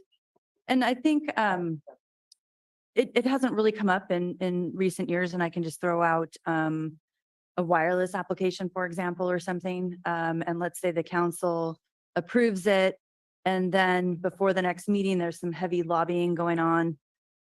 Please change your decision, change your mind. Please do a motion for reconsideration. Nothing wrong with that. It's all legal. And then someone makes a motion for reconsideration, and then that request is granted, then it punts it out to yet another meeting because it's got to be, agendized. So it just makes the process longer, but that's the policy question for the council. I guess the thing that's running on my mind is, and I see it's a challenge. It's a hard thing to do. You have to abide by Brown Act and you can't get a majority. But if for some reason there's some compelling reason that a majority of the council feels that they want to change tack on something, for us to say, we're going to close the door there, I guess it kind of makes it challenging for whatever that potentially legitimate argument is, for that to have any effect on changing the direction that the city goes in. But I also understand the conundrum in regards to the ability to move forward. I guess I just wonder, how do we allow staff to continue moving forward on something? And even if we've incurred whatever agreement or cost associated with it, that's taken into consideration by the council in regards to the potential decision that we might be changing. And I'm just trying to think of something that I don't know yet, right? I don't want to restrict us so much to where, and we haven't dealt with this, so I'm not really trying to make too big a deal about it, but I also don't want to prevent us from being in such a tight space where it doesn't allow for that flexibility for if the council majority chooses to change tack. This is time for questions, so I want to come back to this one because I do have some comments. Thank you. Okay, any other questions on this? Okay. Topic number 9 is council member interactions with labor unions when negotiations are pending. And Chrissy will introduce this one. I think, or the staff recommendation essentially is to recommend that we don't have those interactions, but she can explain further. Okay, yeah, that's not a legal recommendation. Okay. There's no legal concerns with, unless if there's the potential for it to be an allegation of improper dealing, because negotiations are supposed to go through the labor negotiator. So as long as you stay within the parameters and the bounds of that law, there's no legal issue.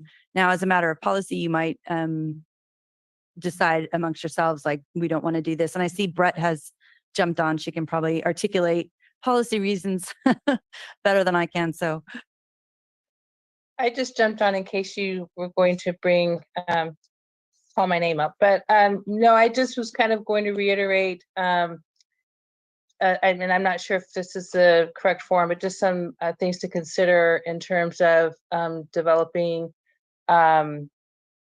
I won't say policy, but establish how this will work, whether you agree to not communicate at all with unions, or if you agree that, each council member can listen to various unions but not respond, or agree that, you will have these meetings and listen, and then, share and disclose what was discussed with the rest of the council members, chief negotiator, and executive team.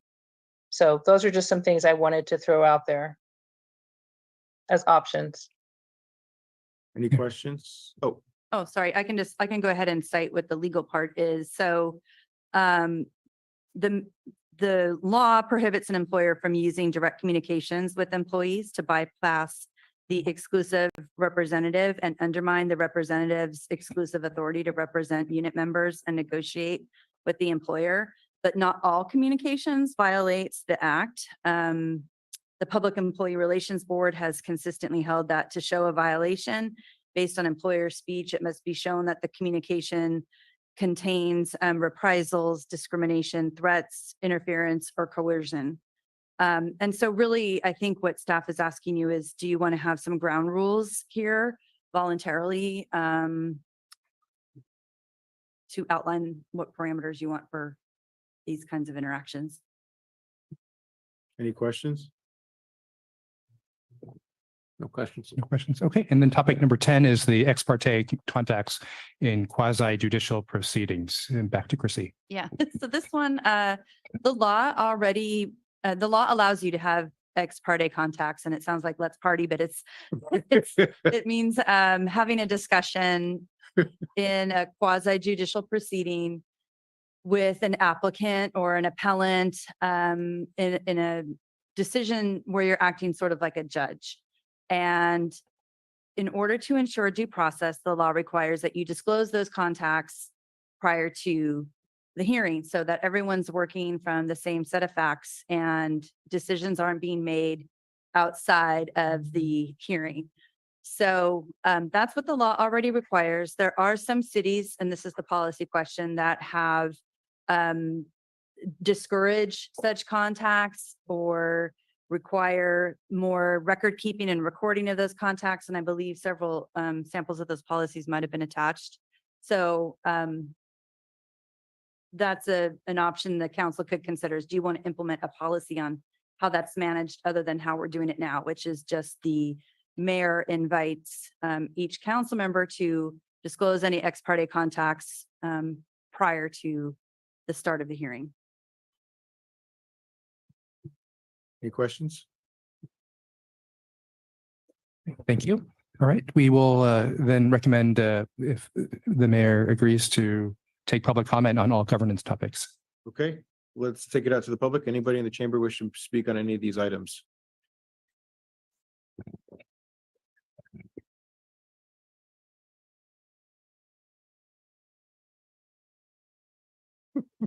Good evening, Mayor, City Council members, and city staff. Adam Pinteritz here with the Monterey County Association of Realtors. I just wanted to briefly comment on the subject of reconsideration. It would seem to me, why would you want to close doors on yourself? If the concern is about a contract being signed, doesn't it take about 30 days to put out an RFP and get responses anyway? So that minor delay doesn't really seem to be an issue to me. I would keep your options open and recommend you stick with that. But I really appreciate the assistant manager mentioning the history and context behind the subject of placing items on the city council agenda, and the fact that latest policy update, I believe you said, was 2020. And if I recall correctly, that was shortly after the time when the city of Seaside, neighboring you, was sort of wrestling with a similar subject of who gets to put things on the agenda, how do those get approved, and whether or not that process was democratic and gave everybody a fair hearing. And so I would imagine, since I've heard from, I think, just about every member on the dais here, your commitments to public service and transparency and accountability, which was mentioned just here tonight. So I imagine I don't even need to worry about this, but I'm pretty sure this council doesn't want to regress to a point past its neighbors where they were at 4 years ago. It should obviously be open to every council member to submit items for the agenda and at least be heard, even if the will of the council runs contrary to that the item should at least be heard. So I imagine that's not even anything I need to worry about with this council, but yeah, thank you all for all your hard work and thoughtfulness on this. Thank you, Ed. Anybody else in the chamber wish to speak on this item? All right, let's take it online, please. Yes, we have one hand raised from Jean Rash. Thank you.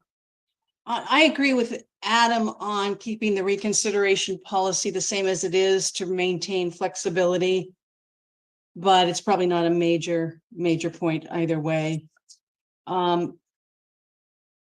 I just want to say, I think you're doing procedural work, and my point's probably more substantive. It's just hard to read the workforce items that talk about quality of life, public safety, resiliency, responding to community concerns, preservation of the natural environment, and yet the only word on undergrounding is North Fremont project, which has been ignored by PG&E, ignored by the city, and left to just lie fallow under all the Rule 20A delays. It's not really what we need. And so it's just very frustrating to substantively see these workforce topics not really reflecting what I'm hearing people want in resilience and infrastructure that gets us into the 21st century. So I once again beg you to move on into the future with some robustness. Thank you.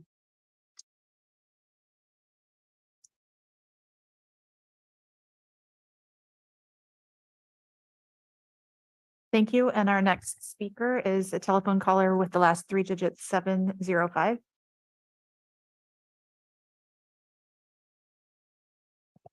Go ahead, please.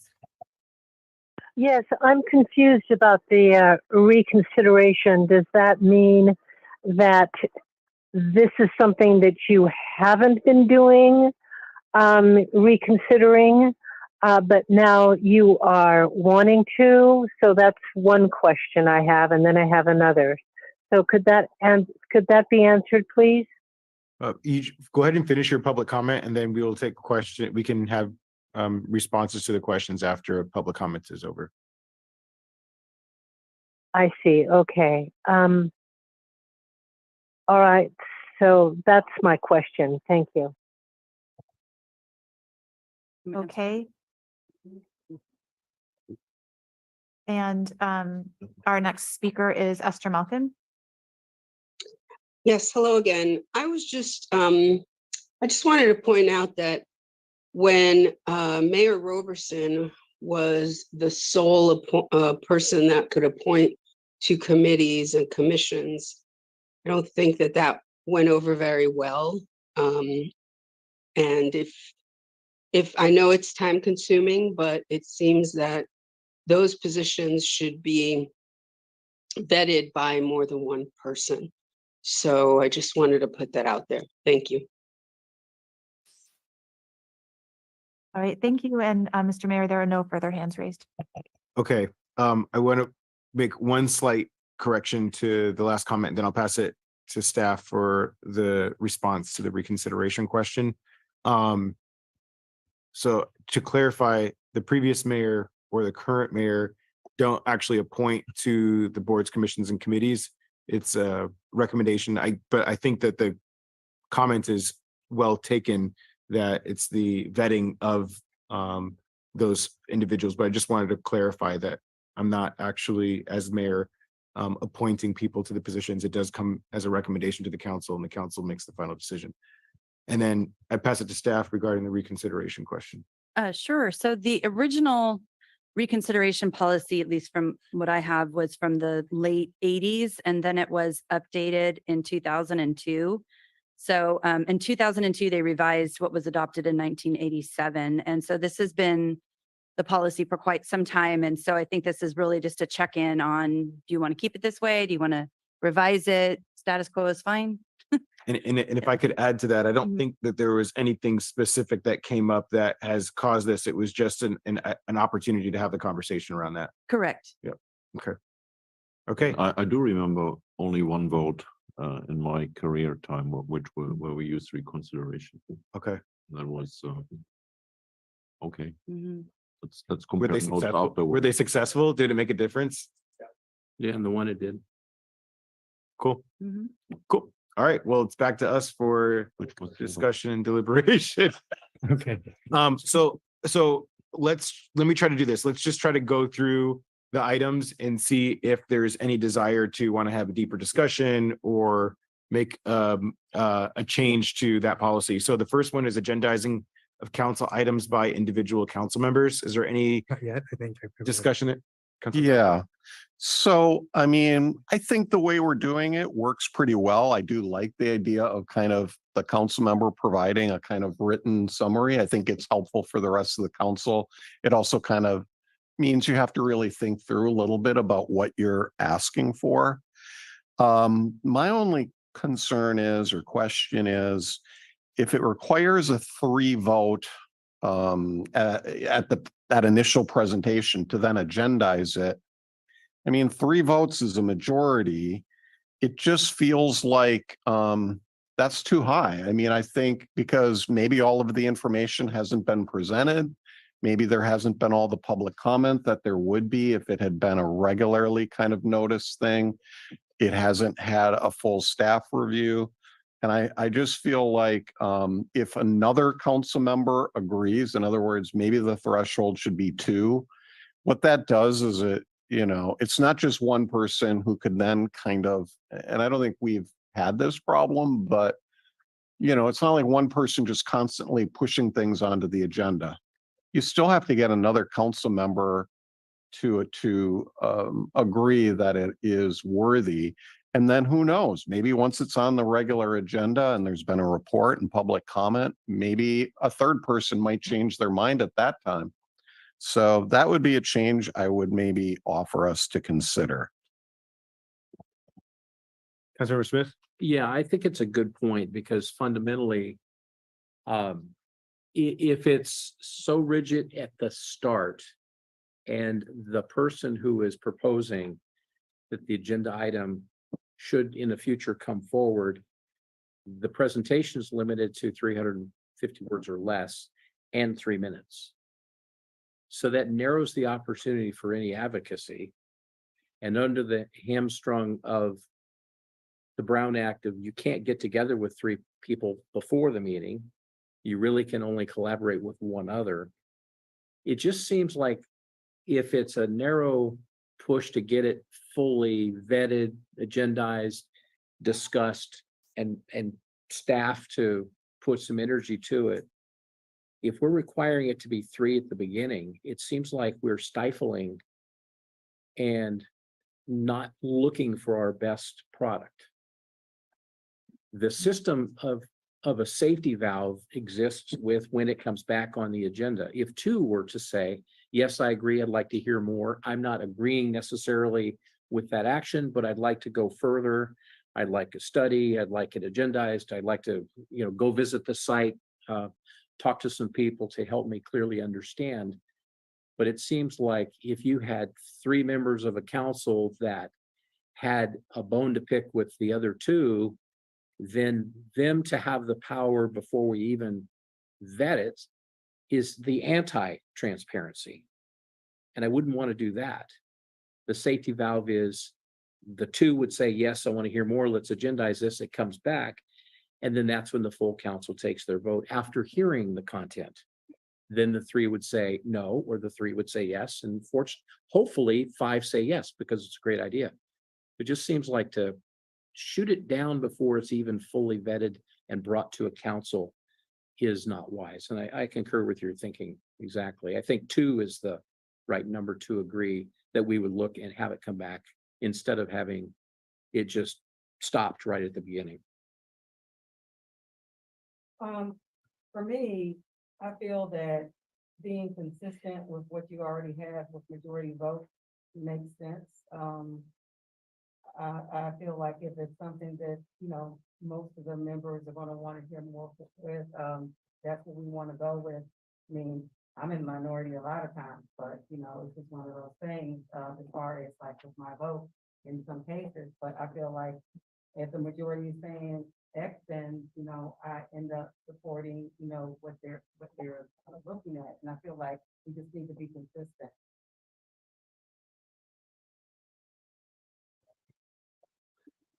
I also favor the two vote idea. And I'm looking at it also from the perspective that three might be too much, but I think as a council member, I'd also like to hear at least what one other person thinks about my idea, see if it's something that potentially could have some value bringing to the whole council. So for that reason, I favor the two vote idea. And can I ask a question also? Is this a good time? So I'm not sure if it was at this council. I thought I heard during council comments a request to have an item agendized in the future. Is that something that? Yeah, This it does. I think it does say it in the agenda. Here, actually, I'll read what the thing says. For council comments, that box, it says council members may ask a question for clarification or make a brief announcement or make a brief report on his or her activities. In addition, council may provide referral to staff or other resources for factual information, request staff to report back to the body at a subsequent meeting concerning any city matter. That's how I think that's how it used to be before we adopted this. And I think there may have been some folks who maybe felt that was being abused or something. I mean, because again, then basically it was just one person. Right. Okay. So Mayor, what were you reading from? That was the agenda. Okay. So under item one. No, I'm sorry. On every agenda, there's the box that it says council comments. So when we get to the end of the agenda, that's kind of the language that it states on every agenda. Thank you. So I guess I'm not opposed to the idea of two council members, but I think the concern that I have is if there's an expectation that we're going to put work on staff to do something and there's not serious consideration of a policy where we're going to be spending tax resources on something that may likely die if we don't even have three votes to even move that policy forward. The other thing is nothing prevents one of us from going to another colleague and saying, hey, what do you think about this policy? Do you think this is something that you can support? And of course, you're making a gamble because you can only do it to one colleague in order to prevent violating the Brown Act. But I think generally speaking, and I'm just thinking about the various policies that I'm trying to work on bringing forward, I feel comfortable in knowing who I can go to see if an idea that I have is even worth pursuing. So if we were to move forward with the idea of doing just two, I would want to make sure that it's clearly stipulated what the expectations are of staff walking away from that, as opposed to saying a full-on staff report for them that to die and staff had wasted their time because there wasn't really interest in going that deep into a topic. So I guess one thing I would offer is, and I think we saw this with, there were times where you brought forward proposals and it may have been because three votes can kill it. Instead of it being a fairly short discussion, it became a really in-depth discussion where people were making pretty long comments and asking questions and things like that. And I guess what I'm getting at is there's a tendency then for that agenda to agendize to kind of become a great big discussion anyway, if you see what I'm saying. Whereas, and there's kind of more pressure because basically it can get killed before it ever even gets off the ground. But I'm just thinking back to every time I brought something forward and the council has always moved it forward. There wasn't a time where we killed it. So I could see if there was like, if there was an instance where we killed it. And my assumption is that, and I hear what you're saying, in regards to like having this kind of maybe in-depth conversation when we're trying to not go as in-depth. But I think because more information is required or expected, that just it ends up putting more work on staff. And I just want to be mindful of what the implications of that are, when there may not be any interest in wanting to do that from the majority of the like maybe a majority of the council is dead set, like there's nothing that I will do to really engage in this, versus saying, well, I'm open to listening to a little bit more. And I think the challenge has been that you don't want to turn something down from the onset without having some more information. So it is a little bit, I can see where that challenge lies. But I think it's just, in my mind, I'm just trying to be really careful of what we're directing staff to do. I don't want to put too much on staff for us to then they bring a whole proposal forward, which is what happened with the previous council, and then it doesn't go anywhere. Yeah, exactly. So from a staff perspective, I think the Councilmember Harper's suggestion of two folks supporting it is very helpful for us, because what you remember, Mr. Mayor, and the other council members, is that we had previous councils that was like, yeah, okay, let's do it, and then we bring it forward, and then the question was, where's this coming from? And then we came to the point that we said, all right, we got to get now 3 votes, because if everyone sits there tired at the end of the night and says, yeah, we should talk about this, and then we put time in, and then council members ask me, where's this coming from? It's better to have, and that's why we created the 3 votes, so that everyone is aware and our staff is working on it. But if we have a clear direction that 2 of you are seconding, one is the proposer, the other second is, and then we bring it forward. We have direction. We have now accountability that there is at least 2 people who are supporting this, because frankly, we had situation where we brought stuff back where there was like a general consensus on the dais, but nobody remembered it except for the person who brought it forward. And the 4 others asked me, why do we have this on the agenda, Hans? And I said, well, you should have spoken up more clearly that night, remember? And so I prefer, from a staff perspective, I like the 3 votes thing. I understand completely why Councilmember Harper and Councilmember Smith say that might not work. I think 2 is maybe also a little bit more democratic in this phase of bringing something forward. So I just want to weigh in. If we hear 2 people saying we want it, we have not a problem with it as staff. How about we do something where if we do reach the 3, that it does allow staff to do kind of a more broad-based work that goes behind bringing a proposal forward to the council. But if it's 2, that maybe it just allows staff to do a little bit more specific, kind of tailored. But again, even then, like, if you don't have 3, right? If you don't have 3, then what's the point? Yeah, but that's a problem, because when we say, but if you don't have 3, what we're really saying is we've pre-decided the issue before we've really had a full public presentation on it. Yeah. That's a problem. I mean, it may not be a legal problem, but it seems like an ethical problem. Well, it's, and I've said this before, in the process of public policy, it's important to go through a process of choosing. And the fact finding doesn't happen until the second agenda, or the item comes back in its full presentation, where staff has done some research or rallied the information, put it in front of us, and then we're getting a full spectrum of a presentation.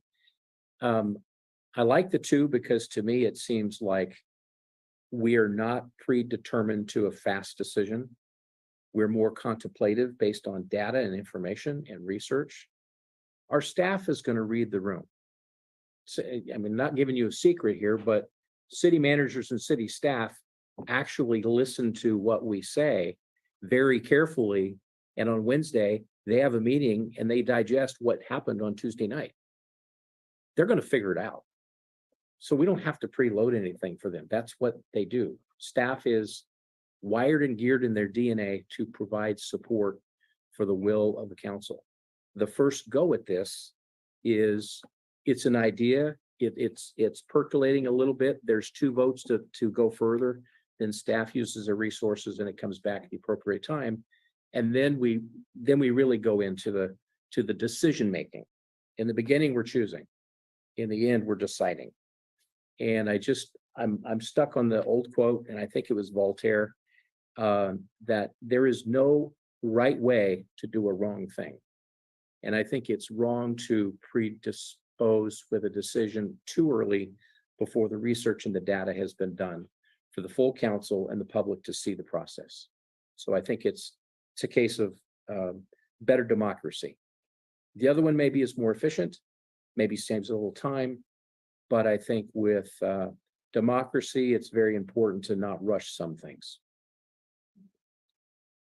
And so I definitely hear and understand what you're saying, but I feel like you can almost open a can of worms with that, because if you're talking about democracy and it being heard and before you shoot it down, being able to hear what it is in depth, and who's to say that if I'm the only one speaking or looking at one thing, that it shouldn't be heard by everybody and voted on too? So, it wouldn't have to be 2, it could be 1. If we were talking about democracy and making sure that that voice is heard, because then at that point, you're not making a decision, like you said, you're just saying we're choosing to hear. And if we're on the council, should we all have a choice? If we're talking about democracy, to be chosen to hear? That's the way I'm looking at it. Well, and I think the opportunity would be that the second go around with the staff report that comes back, then that's where the real work gets done. And then it can be, a 5-0 or a 3-2 either way. But I think that at the beginning of it, two for me feels like it's the adequate checks and balance that a council, and this council isn't that way, but other councils in the future could be stacked and could drive a block, and it could be wholly divided. And if it's the power of 3, nothing ever gets started. With 2, it requires a higher threshold of collaboration and work, and also making sure we are getting it right on the second run when it comes back with a full agenda. I guess the last thing that I will say here is, I'm just trying to think of a scenario where it would be of added value to where the majority of the council is saying, no, I don't even want to hear anything else about this. And somehow we think that by one other person on the council saying, yes, I want to hear something more about this, that it's going to shift something. I see the opposite in that, yeah, I'm going to vote yes to move this forward because I want to get more information, which is, I think, what's happened. And then when it comes back and you get more information, you decide, yeah, my hesitancy with this still exists, so I'm not going to support moving this forward, as opposed to, which it could happen, but saying, nope, I don't want to hear anything else. And then you hear more and you're like, maybe I was wrong, and I'm not saying that won't happen, but to me, I think the opposite is more likely to happen. If you feel so adamantly about voting no against something, which is why I feel like we've gone into this situation where the council, I think, pretty much always voted unanimously, or there might have been one no. I think there was a time, I think it was the public banking, I think, where you said no when I proposed that, but every other thing that I brought forward, it was unanimous yes, so that we can get more information, even though we may have not supported it in the long run. So just saying one other person, I just don't want to waste staff capacity. But maybe what we do is we just say, I would still recommend sticking with the 3, and then say, hey, if we feel like we need more information before we have staff do a whole report, maybe we're really clear and specific in regards to what we need from staff to answer to us before they go deeper. So maybe there's a 3-step process as opposed to a 2-step. Do we want to discuss for more? And then, so it makes it, no, okay. I'm trying to find a middle ground here. Yeah, I don't know that we want to protract it that long. I mean, if we have an idea that's 350 words, the presentation by the council member who wants to push it, and that's the motion, then you get a second, then staff is tasked with coming back with something. Then we get the second go around and then we really figure out what the proposal was, what the ask is, what the cost is, timeline and all of that. And then there's a chance for a vote. I don't know that it's really good government to add another layer of a process. I think it's a question of either 2 people or 3 people. And I think your illustration was a perfect example where I think you were arguing that you wouldn't want to have 3 people. Because if somebody comes in with a great idea and it's killed at the beginning, good ideas never get surfaced. If it's always blocked by 3 that are on the council. So I did have things when I was first on council that got blocked and never really got a full fair hearing. So it can happen. I don't know. So let's take are we doing motions individually? What is the idea? We can do motions individually. What we've done here is, let me switch gears. We've drafted update to the language in our live edit of this resolution. We would strike out the council shall work towards a majority vote on whether to agendize the item, and we would add a minimum of 2 yes votes must be received to agendize the item on a future agenda as an additional discussion item. 3 yes votes will demonstrate to staff that the matter warrants a research staff report. This was based on the feedback we've heard. We thought this might be a compromise, or we could do it differently too. So I defer to the city manager. So you're proposing that there would be a short staff presentation if there was only 2 based Take on it the up. opinions you got, but if you got 3 at the first, then you would go full, assuming there's likely action. Or just leave it at the language as 2, which is what we hear is the majority interest of the council. So I like what you just had. What you just took off, I don't like. Yeah. What you had. I think I would be okay with what he originally had too. I Go mean, back to what you had. yeah. Let me try to. Okay, I don't like the 3 yes votes, and here's why. This is you don't make a decision left or right there. Do you want 2? Do you want 3? There is no quality difference, but where we say we'll demonstrate to staff that the matter warrants a research staff report. That again doesn't mean if you have 3 votes, we will come back with something. You have 2 votes, we come back with the same. It doesn't mean 3, we put 2 hours more work in it. So there is no it's not necessary for me to put this additional vote in there, because now you have 2 folks and then you fight for the 3rd vote to get a better research agenda report because we give you a better quality job. No, we give you the same quality job whether you have 2 or 3 votes, depending on how you want to set the procedure. Which is why the point that I was making about the 2 votes would be you would only be responding to those specific. But again, I don't see the need for the 2 part, because if there was something that convinced the 3rd vote if they had more information to get there, but there's no 3rd vote in that scenario, there's only the 2. So, But again, you don't have a staff report. All you have is one advocate that's arguing in 350 words. so, but wouldn't you say, yes, let's agendize this for more so that I can learn more about this, as opposed to saying no? Mhm. Well, Yes. that would be your second motion. That would be a person that offers the second.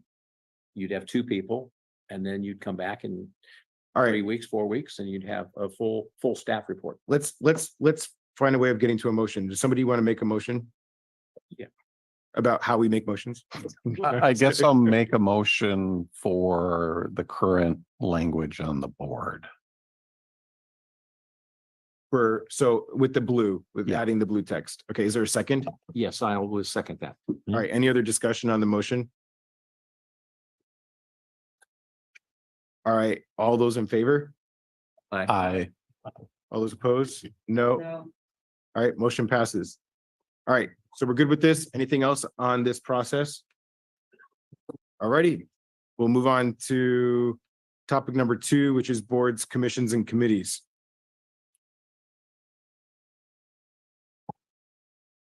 Councilmember Smith.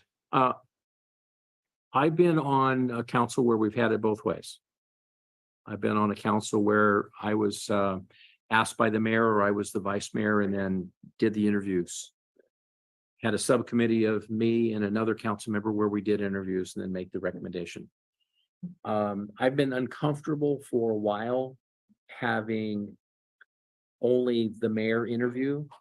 And I think that there's a way to do that where the process is shared by the other council members. Instead of just looking at all of those interviews being done by the mayor, why not have the mayor select other council members to join them in selected different? So you got planning commission, you've got architectural review, appeals board, and a variety of those positions as they become full. Why not have a case where the mayor on a rotational basis does an interview with another council member of that board applicant and then makes the recommendation? Now, I know we probably need to hear from the city attorney because there is some Brown Act things that require it to be treated differently when there's two electeds doing the interview. So we should hear from them. One person doing the interview versus two electeds doing the interview. What's the difference in the framework of a Brown Act? If there's a standing committee, then it's a Brown Act body and open to the public. And then, yes. And then, yes. So it's agendized and yeah. And just to clarify, when you mean public, that means people from the public can come in and listen to the questions being asked and Correct. the answers being given. The interviews would be, all discussions would be public. Okay. Correct. Councilmember Hopper. I've seen it both ways. And I see advantages both ways.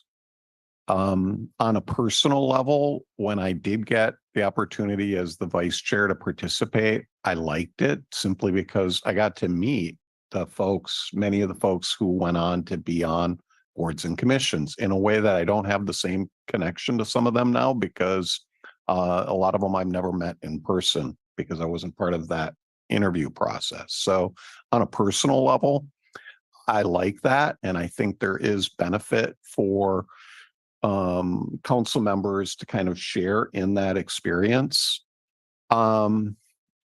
On the other hand, I will say that especially now that we've moved to districts, I think that there is a logic in the mayor making a recommendation because he or she is the only person elected by the entire city. So I think I'm just wondering if there would be a possibility or a space for having a council member participate in a Brown Act meeting. Honestly, I don't think that matters that it's public, other than the big thing is staff resources. But the fact that it's public, I don't think really changes the nature of the interview, the conversations, anything like that. But then instead of it being, and I think there were issues which led to us going to this current model where there was a subcommittee where there was not agreement. And so some recommendations just we never got these recommendations. So that is a problem when you have a committee of two. So I'm wondering if there could be the possibility of having a council member participate. Maybe it's the vice mayor each year, or maybe the mayor could pick people for different ones. I don't know. And they would interview together, but it would still be the mayor making the recommendation. That's just thought.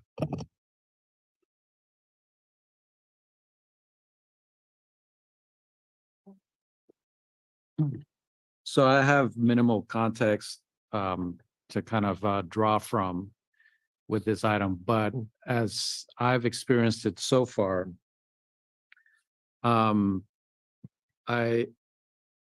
like the way that it's currently set up because at the end, when the recommendations come to council, I still get to see the information of all the folks who were interviewed. Now, there is that drawback where, I'm personally not meeting the applicants, and there's something to be said about that in terms of the value, right? In seeing in real time, how the person is responding and that kind of thing. But because of the what would that be, the parameters that we have to abide by, this feels like the current process feels like it works well, at least for me, in knowing that somebody that our constituents elected is going through that interview process and bringing back the proper recommendations as he sees fit. So, yeah, that's what I would have to offer. So, and if I'm correct, the current process is the mayor and the vice mayor, right? Making a decision. It's just the mayor. So I like the mayor and the vice mayor making the decision. I like that. It still gives, even though it's not every council person being able to experience that. I'm like my colleague who just said that we do get to see the information, the resume, and all of the supporting documents afterwards. And I feel like the mayor with the vice mayor, it gives it a little bit more of a robust dynamic coming forth from the representation of the city. So that's kind of where I'm standing. Yeah, I kind of agree, Mayor. Could I? I'm sorry. Yeah, go ahead. So I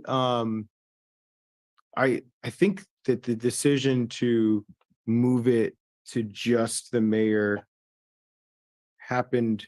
I can't remember if that happened before I got on. Yeah. So I'm interested in when I finish my thoughts here, I'm interested in hearing more about what in that process, what along that way in that process made you feel uncomfortable. But I do find a level of efficiency in it just being the mayor. I mean, it's a level of time commitment, in addition, and not just for staff, but I think for trying to find that time with managing that with another elected. I mean, I'm open to doing that if that's what the job requires. One of the things that the previous mayor did with me when he felt it appropriate is that he would consult me and he would ask for my feedback and input. And I'm not sure if he did that with any of my other colleagues, but he would reach out every once in a while and ask, for feedback. One of the things that I was thinking about as this topic was being brought up wasn't about necessarily changing the interview process, but it was more of how do we create a space of, and this is what I thought that where the previous conversation was on this topic when we transitioned to districts, was how do we make sure that we're creating some kind of criteria or expectation to try to diversify the nominations, the appointments, to better represent the districts. And so I've looped that into my process and my interviews, and I'll just kind of share some feedback because I just did some interviews. Actually, I guess, is that Friday? You did it Friday. Yeah, but I probably shouldn't use that example because I'm not sure if it's public. I'm not sure if they know yet regards to what I did. Yeah, so I won't use that example.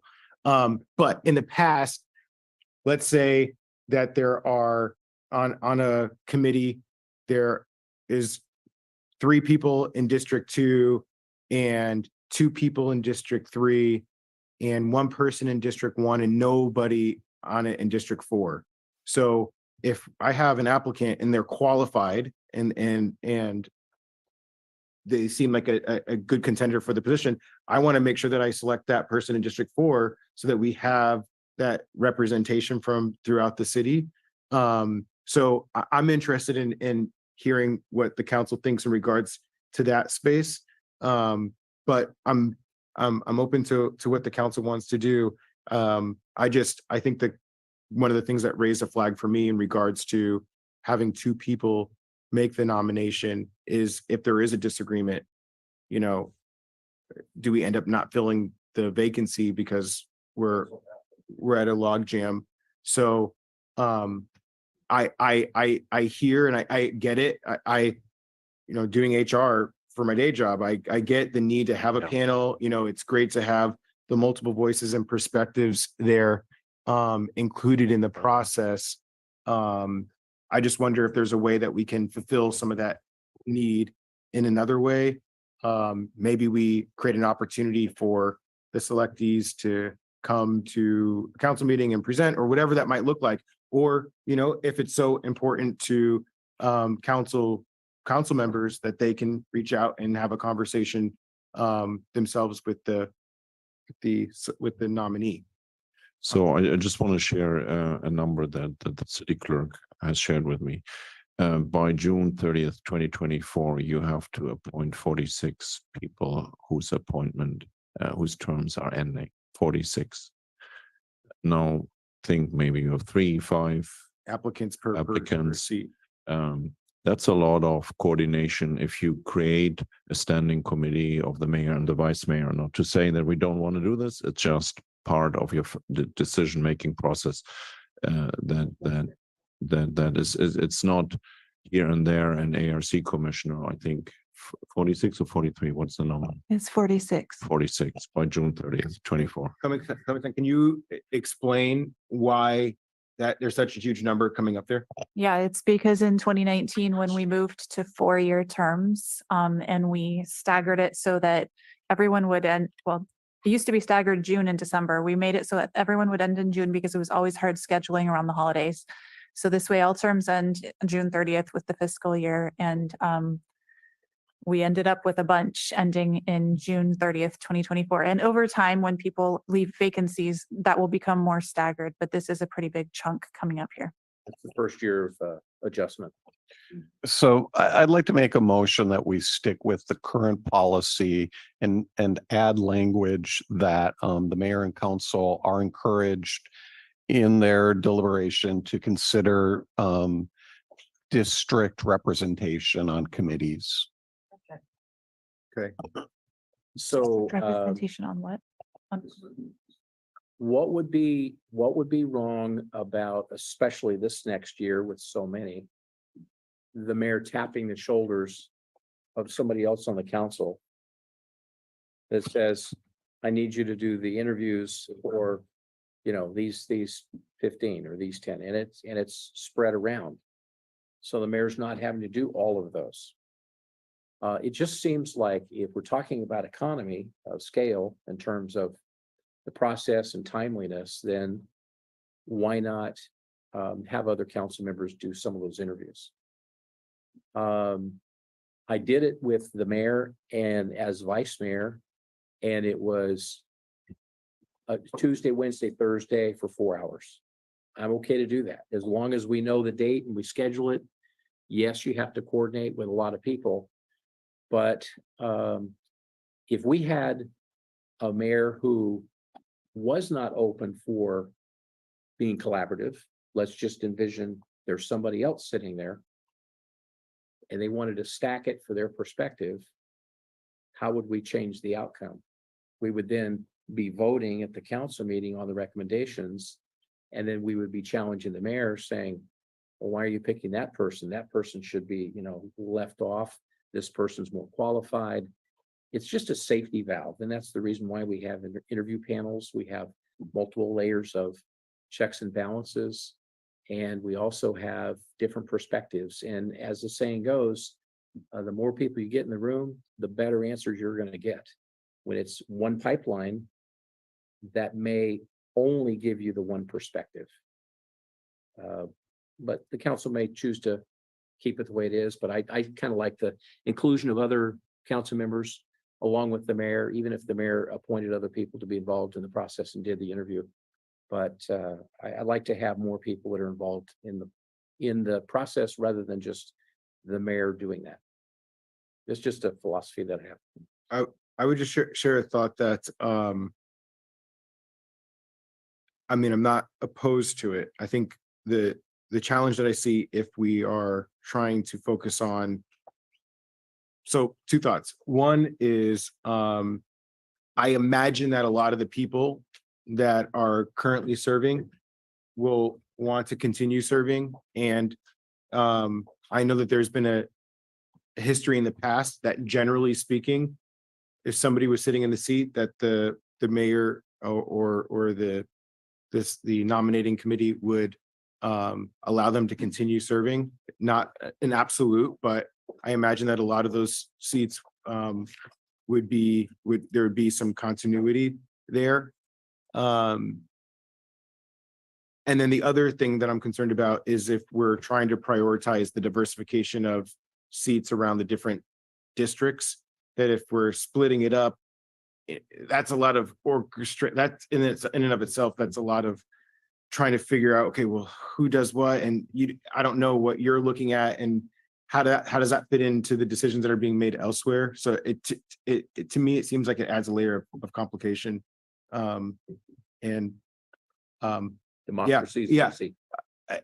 I'm not saying that I am favoring an undemocratic process, but I also want the process to be somewhat efficient in regards to how we handle that. I don't want to be an undue burden to staff in trying to handle that administratively. I think if there was a concern, let's say somebody else, or let's say I go rogue for whatever reason, I think there's larger issues there than just the nominating of people to boards, commissions, and committees.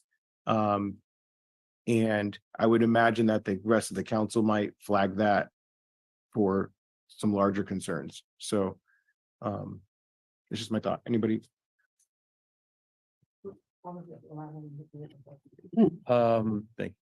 I think the idea of having two people doing the interviews works when those two people are in the same room, having the same, are in the same interview. Yeah. Because if we're talking about possibly the mayor stacking it up in his favor, well, the council member can do that as well, if they're in both separate interviews. No, I would never want to do two interviews separate. Now, I think two council members, mayor or the vice mayor, or two council members in the same room. In the same room. Yes. Okay. That's what the That way we clar- always did it. All right.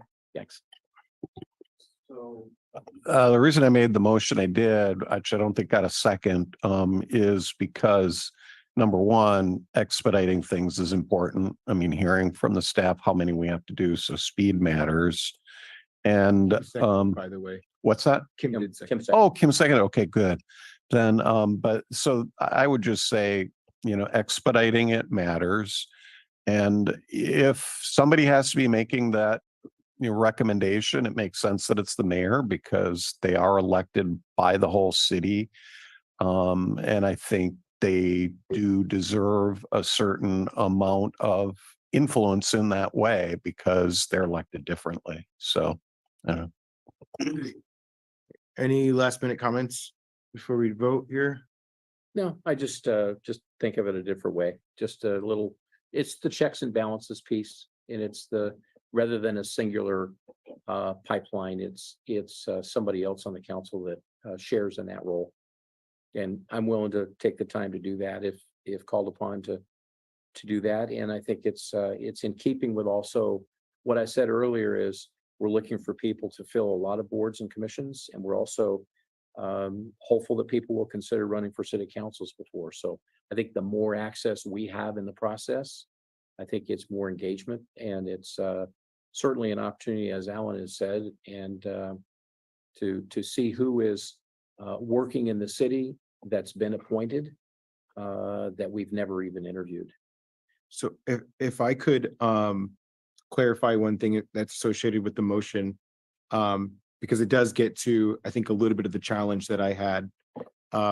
Let's say there's a circumstance where I feel like this person is it, and they're not from, they're from a district that's already well represented on the committee, but they meet all the check marks. They're clearly the most qualified, like leaps and bounds above everybody else. I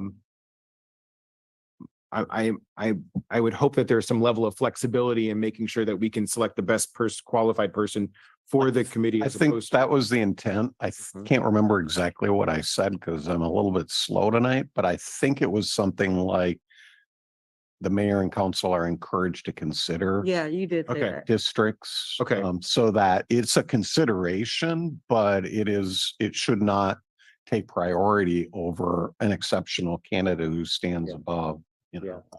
Yeah, I think it's a case of just like in the HR process. All things being equal, you have two equal candidates. That's right. Then you would say, this is a better fit there. Please reapply and come back because there's another opportunity down the road. But when you have qualifications that stand out above, you always go with qualifications. You go with the qualifications and the spectacular fit of the person because you're gonna raise the floating boat citywide when you have talent at the boards and commissions, people with experience and people that are well prepared for the task. Okay, so with that, I will go ahead and call for the vote. All those in favor? Aye. Any opposed? No. All right, motion passes 4-1. I said this is gonna take forever. So rather than, rather than doing live editing here, I think the recommendation is we will incorporate your feedback into the final and So what I was going to suggest is just that the voting's happening and then just have it subject to city attorney final review just for language and wordsmithing, because it's really hard to edit these things on the fly. And yeah, so just with that understanding, it doesn't need to come back again. Generally speaking. Yeah. Yep, okay. Okay. So let's try to get to 5 and let's see how we feel. If we want to take a break, come back, or if we just want to defer this to another meeting, let's just try to get halfway through. So number 3 is city budget. And I know that staff, you had presented on this was being something that I had presented forward. But when I look back at the report that I had submitted, it was regarding the biannual budget. And I know that that was something that we'd already discussed through the budget process. So if everybody's okay with it, I'd be okay with just moving on from number 3, trying to find some efficiency in this evening. Yeah, no, I'm fine with that. Okay. Number 4 is council member participation at conferences, trainings, and events. I mean, I do think Ed's comment about maybe having a report does make sense, but other than that, everything seems fine with it. No, go, no. Well, I was just gonna say, that's the only thing I would add to this is the accountability piece of the person that went to League of California Cities or, went to one of the conferences for the defense communities, is that they have an obligation that's tied to something that we've said in our council policy, that the very nearest returning council meeting is that they make some comments of what did they do with their time? What did they accomplish? And I'm not looking for a full report. I just think that we should put the onus on the person that went. Yeah. What did they learn? Yeah, Councilmember Barber. Yeah, I'm definitely in line with what you're saying. We do this for the university the same way when we go to different conferences and workshops to come back and we actually talk about, which is very different from governance, how you apply. What did you learn that you think you could apply and see if it actually fits? So I don't have any problem adding that language. And I would just say that, and I don't know how we want to stipulate this, but I would say it can either be, because I think it was talked about earlier, it could either be a written report submitted into the record or something that's reported out during council comments. Yeah, that's what I was thinking. I think the code does require it to be reported at the next regular meeting, so that could be just in the council comments, I believe. Okay, well, if it's already in the code, I don't even think we need to make a motion on it. The only thing is, I think we should tie the code into the governance document so that people are able to see where it sits in the statute. Right, and it doesn't have to be, you're not writing a piece. Yeah. What did you learn? Okay, do we need a vote on that or says it's? I think that's already in the code. Yep. No. We do it on our, we'll check. Let's say this. Okay, we'll move on from this. All right, number 5. Charter said. Letterhead policy, letters of support or opposition from individual members versus the city council as a whole. So can I make comment?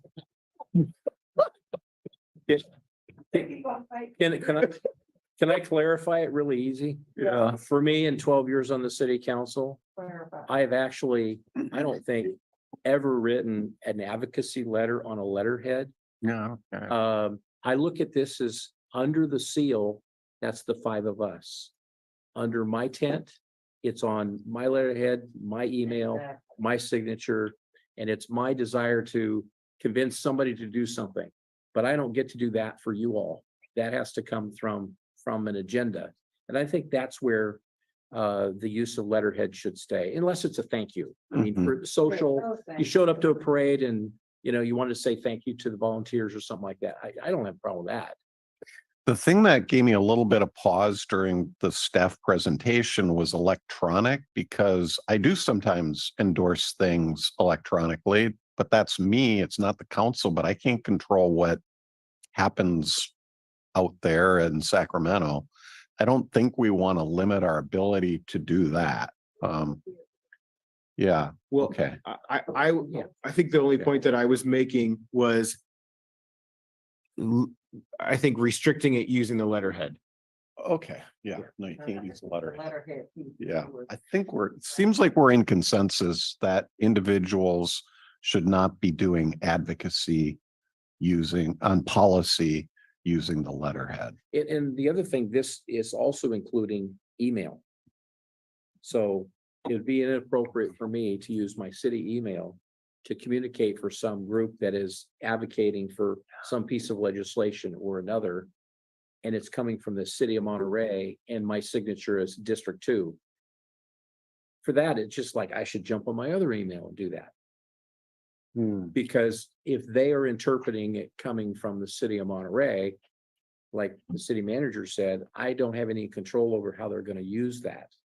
I mean, But I think, I could see if it was like something to do with an election. I'm very intentional about keeping that separate. But if it has something to do with my role as an elected official for the city of Monterey, I use my city email. I mean, that's just how I function.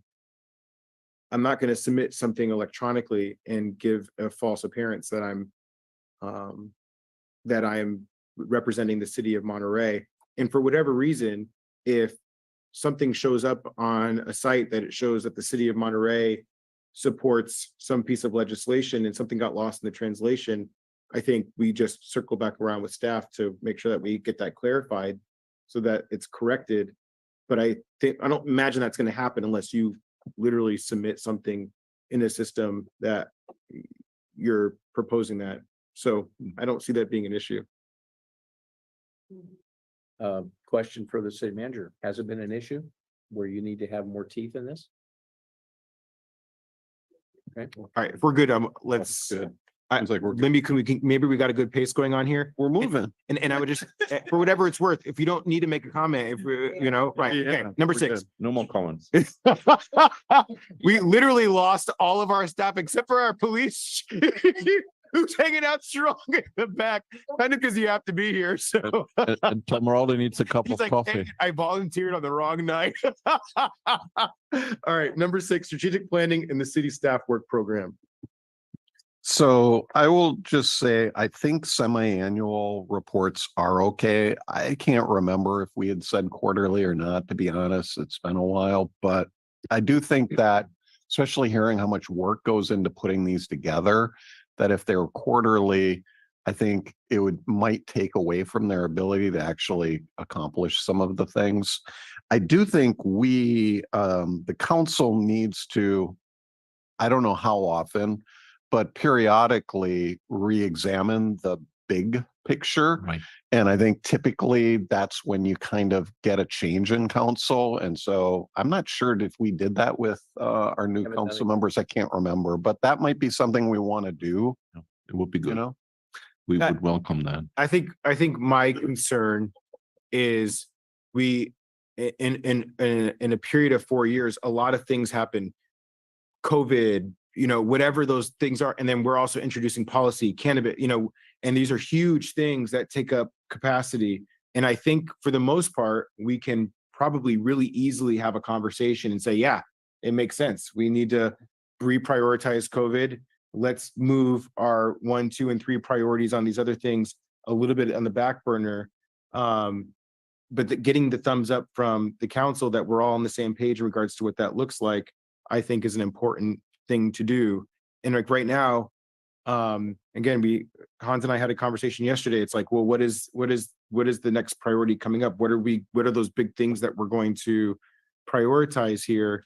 And over a term of 6 months, I mean, I can see 6 months being an okay amount of time to reassess, but if we're going to reintroduce, a whole new policy tomorrow, I think it's helpful to insert into that conversation in regards to how that, it might be helpful to pull up the work plan and say, okay, this is the work plan. And you want to, let's say we didn't talk about cannabis yet. And let's say we introduce cannabis tonight at tonight's council meeting. I think it'd be helpful to pull up the work plan and say, okay, well, where does this fit into the work plan? Do you want to put this on top or do you want to squeeze it in somewhere else? Or I are we gonna wait wonder- 6 months and then staff is kind of making assumptions in regards to what that looks like? So what if instead, or what if we address that by as new items come forward? At the time that the council votes on it, we could give some direction as to how we prioritize it. Well, and that was part of the discussion around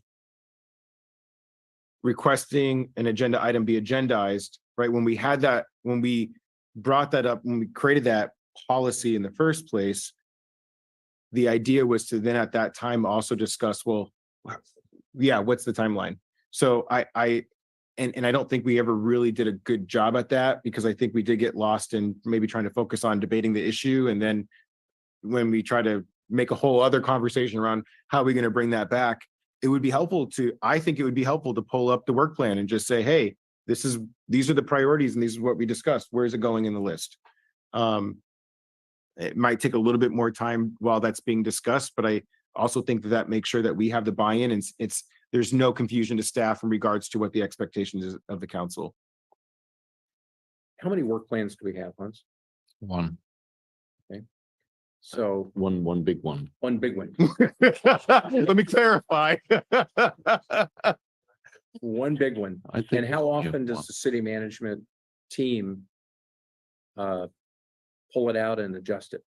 When we update the council, that's the big revision, when we basically take that time to update it with the latest pieces of information, so that then the council has every 6 months an update.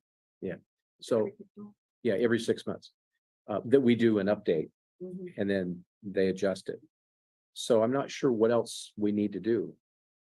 I guess part of it is, why couldn't that work plan be maintained? It's always up to date. It is. It's every 6 months they're doing it. That's not always up to date, right? Like if something happened in February after we had this meeting in January, that wouldn't have been updated until 12, whatever the amount of 6 weeks or whatever it was, how many weeks it was when they were starting to prep for this. It wasn't updated right away, right? So the question is, what's the value in doing that? What are we adding as value if we keep updating what we are doing every single day? I talked today to the Marina Coast Water director, and we moved the needle forward, I think, but I'm not updating it because I still have time for that. We are updating project accounts. How do NCIP projects, CIP projects move forward? Those are updated on a current basis.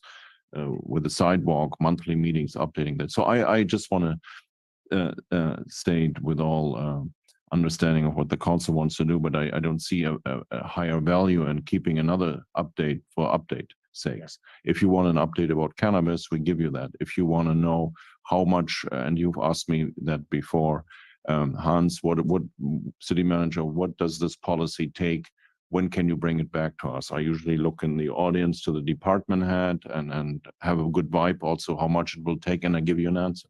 Now, of course, you can approach it scientifically and say, well, we stop here on this one and stop on that and move there. But that's not really what you should do as a policymaker. That's what I should do, understanding, okay, here's what the council wants to do. Here's how I push, here's how I cut the corners. So again, I just want to say, I think twice a year is good for us. I guess part of it is like, how do we see the purpose of the strategic plan? And to me, it's about, first of all, we kind of have our big strategic goals or value drivers, I guess they're called, right? Priorities. Yeah. Yeah. And then there's all the specific things beneath that. But it's about giving direction. And I guess I do worry a little bit about, like, I'm putting myself in the shoe of the staff. And if I were sitting there, I'd be thinking, oh my God, more paperwork, more bureaucracy, right? So I don't think we want to do that. We don't want to like create so much where they're constantly having to like just adjust that document as opposed to actually trying to implement it. That'd be my worry. Yeah, my worry is that the council gets shifted into a mindset where they think it's their responsibility to micromanage down through the work plan. That's what we hire the city manager and his staff to do. Now, we certainly care what they do and we want to oversee what they do and we want to check in with them. And that's why I think most of us have a weekly meeting with the city manager where things pop up and we get our answers, or we send an email and we get an answer. But I think that if we crunch the timeline and put that burden on staff, I don't think there's any outcome that we get that we don't already have. So I'm fine deferring this, and I'll just say that my intention isn't to micromanage. It's more of the council having, no, not awareness, but ownership. I think it falls back on us at the end of the day in regards to what happens, and I think it's so easy for us to get lost in the day-to-day of our own lives that something that we might deem a priority may not necessarily fully come back because we're not having that discussion. So it's like out of sight, out of mind. And so that's my concern, but I also understand the need to not overburden. So with that, I'm willing to move on from this. I mean, unless there's an easier solution. I just want to share a quick thought.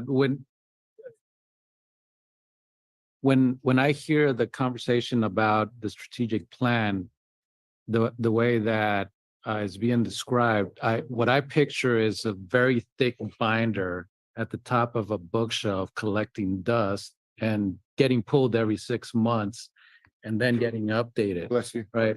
Bless you.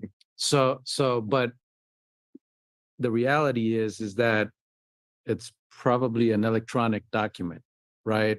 And if that's the case, there's an opportunity there to make it a living document that gets updated on a regular, and that access is provided to that information to all of us, so that not necessarily or specifically not to micromanage, but to have, for me to have that information so I don't have to say, hey, Hans, can you give me an update on what's happening with this, that, and the other, right? For example, that information would be accessible to me so that you can focus your attention on other things, as an example. I understand that. You have the information now with August, whatever, 15th date in your hand. You will still ask me a question about what's going on in North Fremont and what's going on there, what's going on there. The need for me to update individually is not relieved by that. What I think, what we prefer is to provide meaningful updates every six months, as we do, because I really feel these are meaningful updates. If we have to now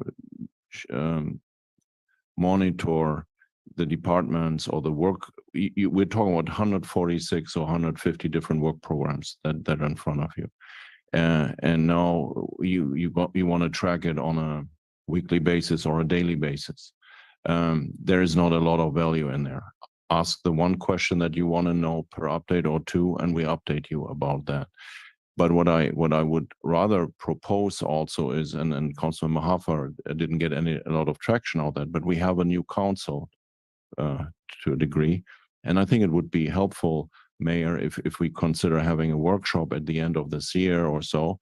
The council members know now what's going on in the city with almost a year under your belt, and we got to look at all the strategic initiatives again, because Councilmember Garcia, Councilmember Barber might see a different emphasis on certain things. So does the mayor. I think that has more value than trying to create this kind of reference that I understand. But again, it takes a lot of staff effort to keep it updated. I think doing it every 6 months is still, in my humble opinion, very sufficient. And if you ask me questions about that, it's probably leads to good answers as well. So anyways, that's how I would advocate for again a facilitated workshop with the whole council to really recalibrate. Is this really what we want to do again as our priorities, Mayor? I agree with what he suggested, and I think it's something that we should set as a priority before the year end into holidays, is to have that council session where we have goal setting for new council, and we should try and make that our target before 2023 is gone. But I'm comfortable with what the information is that I get, and you know, it's amazing. He always answers my phones and he always answers my emails. So I can get anything I need at a moment's notice. So I'm not deprived of what's going on with the work plan, that's for sure. Councilmember Barber, did you have anything you wanted to? Not really. I mean, I'm listening to my colleagues. It makes sense. For me, strategic planning, I deal with it all the time at the university and dealing with academia. And I'm very much like what Council Member Garcia was saying. A lot of times people do a lot of strategic planning because it sounds good. They use the words and it's sitting up on a counter somewhere or a bookshelf. But one of the things that we try to do is be intentful in the objectives and how it's being implemented. So it's like, it's great to have the goals, but how are we reaching the goals, right? And so I think being able to get the updates every 6 months is fine, but I think the workshop is even better so that we can get clarity on, you know, have the goals change. And then more importantly, how are they being reached? I think it's going to be the biggest thing. And seeing that every 6 months, not just kind of being able to see, you know, okay, here's a strategic plan. This is what we had. This is the work plan. And this is what we're doing. This is what's been done. But okay, so are we reaching our goal? What's the metric of measurement, you know, as far as how will we know we met our goal? When will we know we met our goal? You know, getting clarity on that's important to me when I start thinking about a strategic plan.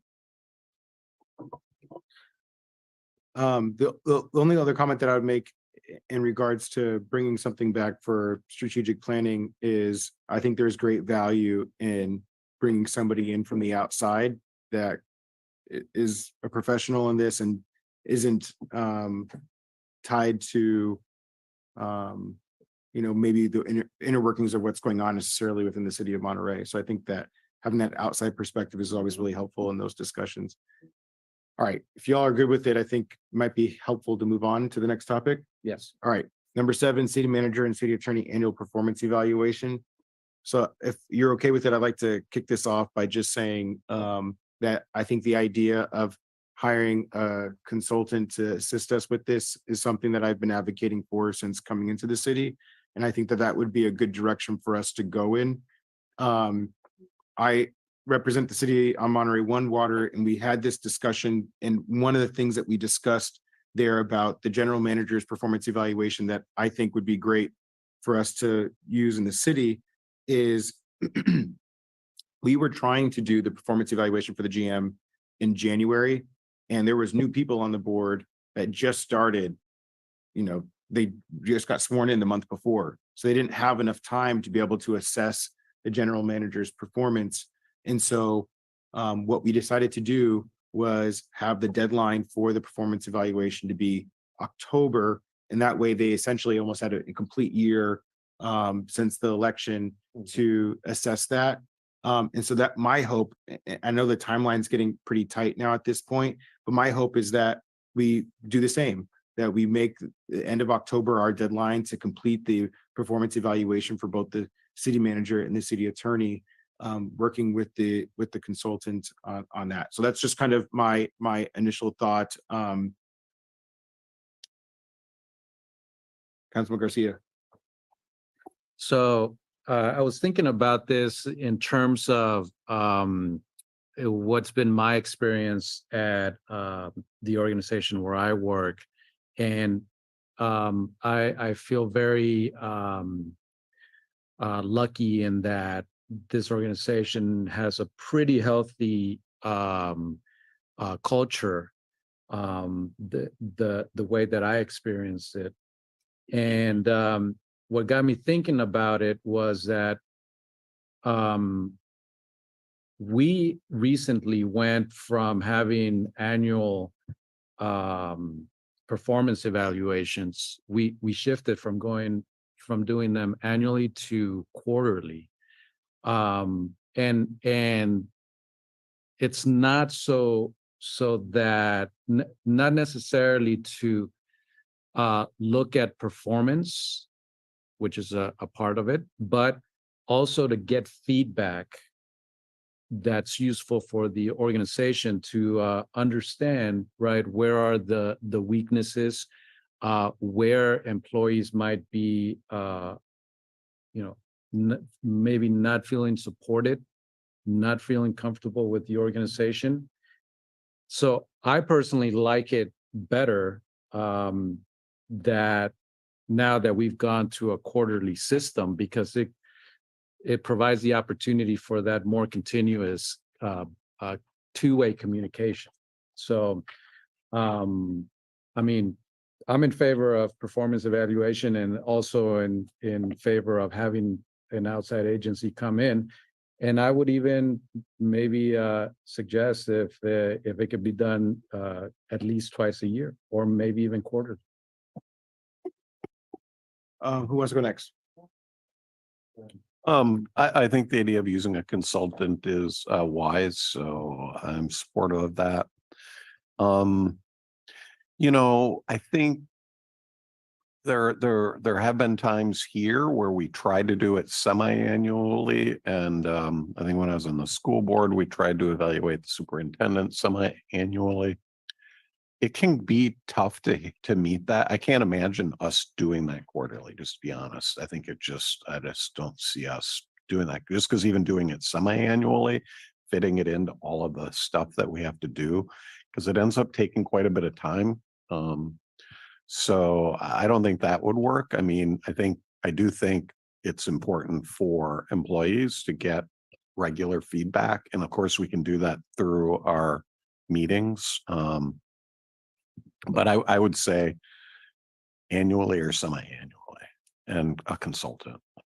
Okay, who wants to go next? Annually, for sure. Because we're only talking about this board evaluating two people: city attorney, city manager. We're pretty open with our two members of our management team. If there's anything we ever need to say, they're very accessible to us at a moment's notice, a scheduled appointment at any time. So it's not like we don't have access to be able to interact with our two critical folks that are in the management team. Going to the outside, I think, has merit if we were having some identified bumps in the road, if we were trying to accomplish something else that we felt was not being covered by the council doing the feedback, and the interaction between city manager, city attorney for our feedback on an annual basis can be a deep dive and in a deep, sincere conversation that we already do.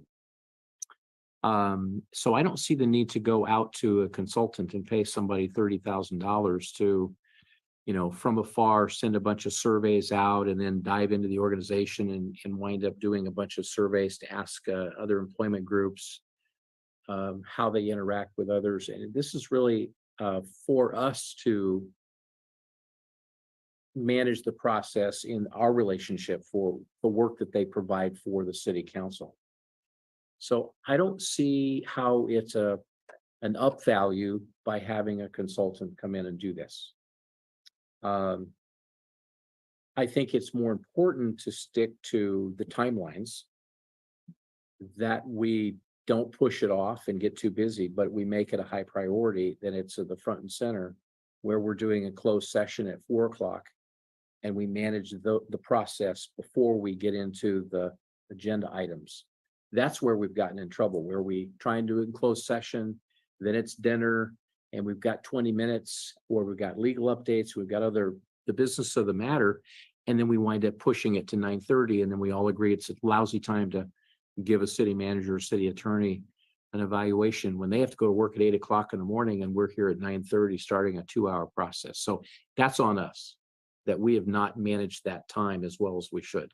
But I don't see any real benefit for spending money and having somebody do the process that's then going to coach us and insert what's the value, what do we get out of that, and I'm not convinced that we get anything else out of it, that it benefits the $30,000 or so for a consultant to come in and stretch it out, and would certainly take a lot longer with an outside consultant doing this process. So this is my thoughts. So I agree with timelines, making sure that they are met. I think that's important, so that we don't get behind, but I do see value in using a consultant. Our organization uses it all the time. We find value in it because we present a lot more equitable pieces of having someone come from the outside and be able to see things that we may not even see in our organization. I'm not talking about here, I'm saying in the organization, we found value in it. And a lot of times, depending on the money that we actually spent, we found that it made people feel that they were being evaluated from a different dynamic than from the people who they were working with every day. So it became a lot more equitable type of approach. Is what we got from the feedback from when we started using consultants. So I think one of the things beyond what some of the other colleagues have shared in regards to the value of using a consultant, one of the biggest things that I had a concern with of using our internal team to assist us with that is that our internal team all report to Hans. And not that there's a concern with Hans, but that dynamic, it just creates an awkward situation for that person. And as professional as they might be, at the end of the day, they report to somebody that they're seeing everything that we're evaluating them on. It just creates, I think, an inappropriate relationship with the city manager that's running the operations of the city and one of his employees. So that's one of the main reasons why I support the idea of using a consultant. One of the things is, so a couple of things, I want to move forward with the motion here, just because one, for sake of time, and two, I don't want to get too deep into the weeds around this conversation around this. I want us to be able to get into closed session and have a deeper conversation around the nuances in regards to the best way of approaching this. But I know that you wanted to jump in and make a comment. I was just going to add, I think the other value is, in contract negotiations. I mean, sometimes the mayor would sort of work with with our administrative team to negotiate. Sometimes HR. It's definitely really not appropriate to have the HR person do that. And it can, I don't know, be problematic in terms of the mayor, city manager, or mayor, city attorney relationship to put them in that role. So I think there's value in having somebody to be able to do that piece as well. I think one of the main things that I'm hoping that comes out of this is there's some formalization around the process, because every year that I've been on the council, we've done this different. And in fact, one year we didn't even do it. So I think having some level of consistency and some kind of practice in place so that there's some consistency and that our city attorney and our city manager feel that we're truly considering them for the good and the bad and giving them that feedback, I think would bode well for the climate and the culture of the city. I see. Yeah. Right. Go ahead, Kim. No, go ahead. So I want to make a distinction because it's two different things. Negotiations, yes, I would see the value of having somebody help us with the negotiations so our HR is not involved in that. So I think that is inappropriate that our HR would be. I think our negotiations from the council, if they saw benefit in having someone come alongside us to assist us with two key people that are going through contract negotiations, I'd be okay with that. But that's different than doing an evaluation. An evaluation, for me to write it, I can have it and I can submit it to him and we can correspond. And then all of us, the 5 of us, with our city manager or the city attorney, we don't need our HR. You know, we've all got computers, we've got the form, we can type away and spend all the time we want to identify the things that are important to us and have the conversation with our city manager. We don't need to use HR. So if we're talking about us supervising the city manager and city attorney and us having feedback to them on their performance, that's not really that difficult. And I don't need a third party to help me do that. So I'm okay to spend 2 or 4 or 5 hours preparing a document to provide that for the city manager. And then collectively, we are together as we do an evaluation and we go through the list of the job dimensions performed and expectations and all of that. So that going through a third person for a small group, for one person receiving it, seems to me very awkward and unnecessary. If it was a large staff that we were trying to move the culture, change the system, like at the college, the president, a variety of deans, or however the rank and structure is. But this is 5 to 2 people.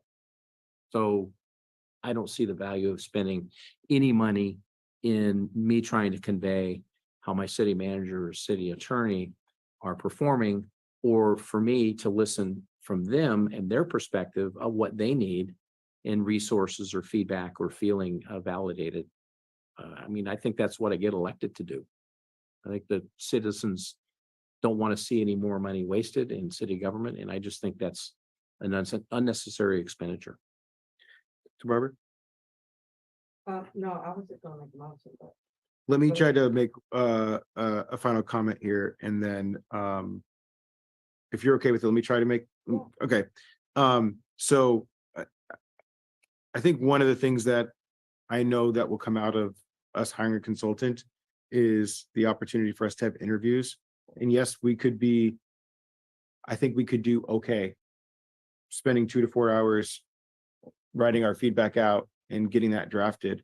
But I think there is something about the experience of somebody that's an expert in that space, asking us questions, pulling that information out, creating that space for us to think through things in a way. I find value in that personally.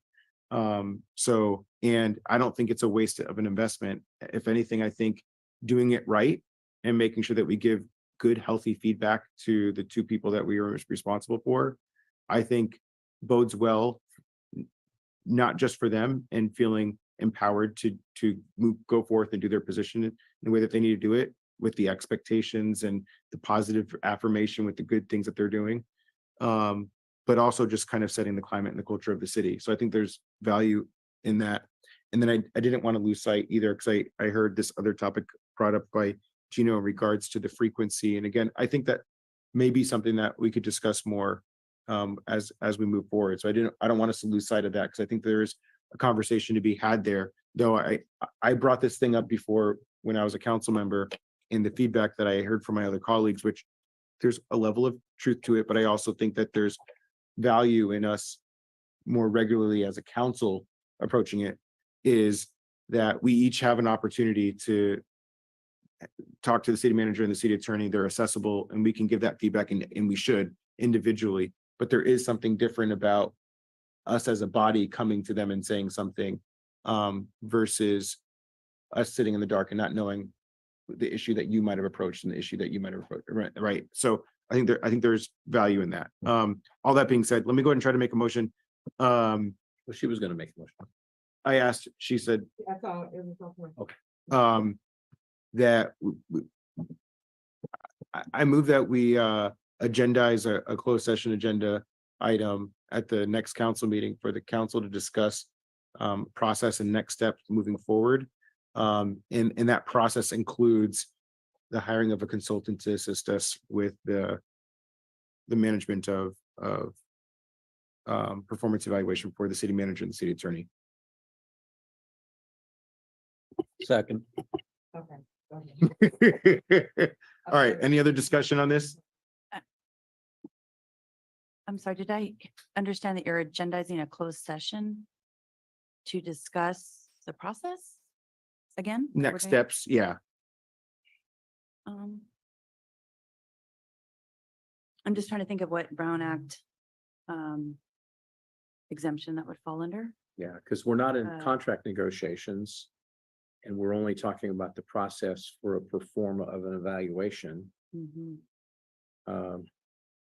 That, when is the evaluations due for city manager, city? There's nothing in place right now. What's I the? think our annual cycle? contracts both just say annually. Yeah, Do you- I think it would be probably in line with what you just described, you will want to get out of a consultant, that you say we want to get a consultant and then have the consultant structure how you want to have that conversation based on your directions. So if you give us direction, find us a consultant for an evaluation for the city manager and the city attorney, we will go out, it's an informal bid, we'll present it to you and you can award it, and then you have all the values and then the advantages that you said you want to have from a consultant as part of that. So How do we provide input in regards to the selection of the consultant? Is that possible? You would be selecting the award of the salary. Well, Would we not get in a- necessarily, depending on the dollar value. So technically our purchasing rules would govern the hiring of a professional for that. And so unless if it hits a certain dollar value, it wouldn't come to council for approval. That being said, I'm sure Hans is fine with, I don't want to put words in his mouth, but so you It's- didn't finish the sentence. I know. I just, What am I fine with? well, bringing it to council approval may not follow the purchasing rules, but No, absolutely not. But if we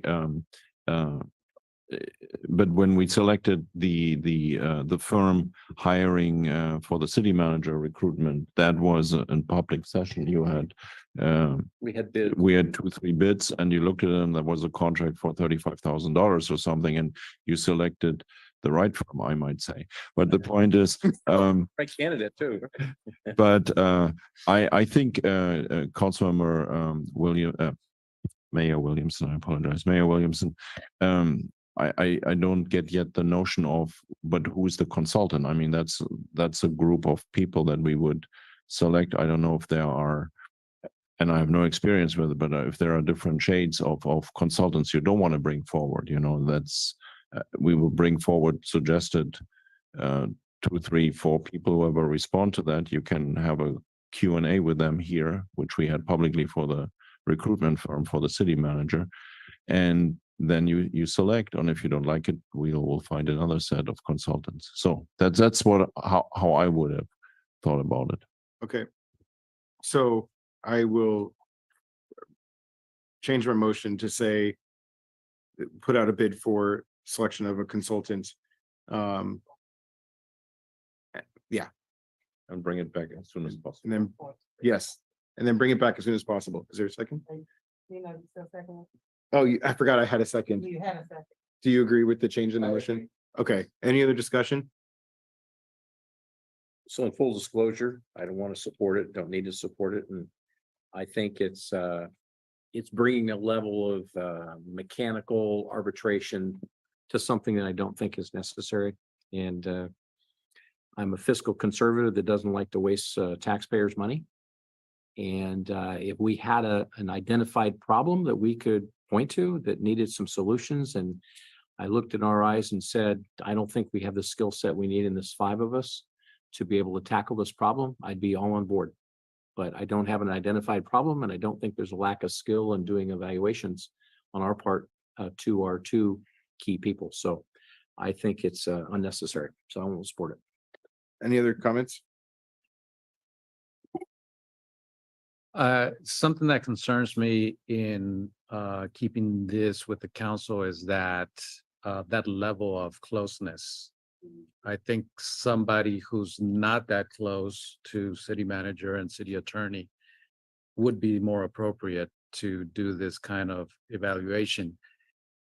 And then to take it even a step further, I'm all about setting up processes. So we're also potentially not talking about this council doing the evaluation, but future councils, right? And how that's going to work out with the city manager and city attorney who are in those seats in the future, right? So it's not necessarily about the individuals who are here now, but what are those dynamics going to be like in the future between council and city manager and city attorney? So for that reason, for those reasons, I think we should go with the consultant.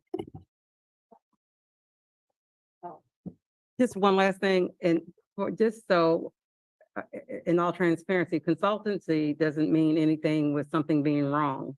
When we've had consultants come in, it had nothing about there being an issue or something being wrong. It was just making it more equitable for those very reasons of the different relationships that were existing in the situations that we had in the organization where I am. So it had nothing to do with having something wrong, finding something wrong, or expecting that something wrong. It was all about it being more equitable. Yeah, I'll just add that I think there is value in having a third party who can kind of work with the council to determine what is the process, what is the evaluation tool, how do you consolidate all of the input into a kind of meaningful narrative or communication to the evaluated employee. So could we do that? Yeah, we could. In my experience, it can be pretty difficult sometimes for councils to work through all of that. All right, I'm gonna Just one real 20-second here. I think that's what makes this council good. And I would never diminish the fact that we all face the hard work that it takes to perform the job that we do. So I think we're all capable of that. Even the awkward is worth pushing through to do it.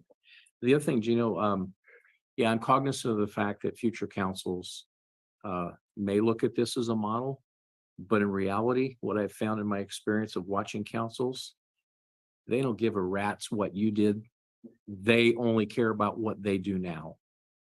They're going to do whatever they want when they're faced with the problem or when they're faced with managing the governance. So on this topic, I don't think it's one of those cases where it's like we're establishing a culture and a footprint that, you know, people look to as a model. I've seen the councils for a long time, and they just do whatever they need to do for their period of time. All right, with that, I'm gonna go ahead and call for the vote. All those in favor of the motion? Aye. And all those opposed? No. Motion passes 4-1. I'm gonna ask, I'm starting to lose it in many different spaces here. So I'm gonna ask if we can defer the rest of this to a future council meeting, and I would also ask to table. I always get this wrong. Yeah, you can just Table item number 11. Yeah, or do you want to have it continued? Continued. If Or you to a continue- specific date. You can table it, then we come back with a suggested date. If you continue, you need to continue to a firm date. And So we, table. I'm gonna table. I want to table. So we can figure it out. We can figure it out. So my motion is to table. Do I have to table the rest of this item, number 12? Yes. Okay, so my motion is to table the rest of 12 and item number 11. And probably the closed session. Ah, yes, and the rest of closed session, which is C3. Yeah. All right. Any other discussion? I would just want to clarify, what do we have left on action or agenda item 12? So 12 is 8, 9, and 10. 8, 9, and 10. With reconsideration and ex parte. And I don't see those going quickly, so. Let's take it out to public comment. Yeah, Tom Raleigh, President Fisherman's Flats Homeowners and Residents Association. delayed my item I was here for, and now you're going to change it to another date. This is somewhat time sensitive. You just had a housing element meeting down at the conference center where a presentation was made of what was presented to the council a couple weeks ago. I see a lot of problems with what was presented to the public. I've seen a chart that Kim Dole forwarded to me that proposes the county 1,454 units of housing at Tarpey Flats, which is right next to my neighborhood. South of Salinas Highway, south of city property, between Foothill School and where the former school site was. This is somewhat time sensitive to get something rolling on the Highway 68 area plan. And now you're delaying it some more. I offered to serve on the committee to make the changes. I could sit down with the city attorney in a couple hours and we could make the necessary changes to the draft plan. By the way, I apologize that I tried to get a hold of you about this item. I wasn't able over the weekend. He's my councilman, and I know he's concerned about Highway 68, traffic corridor.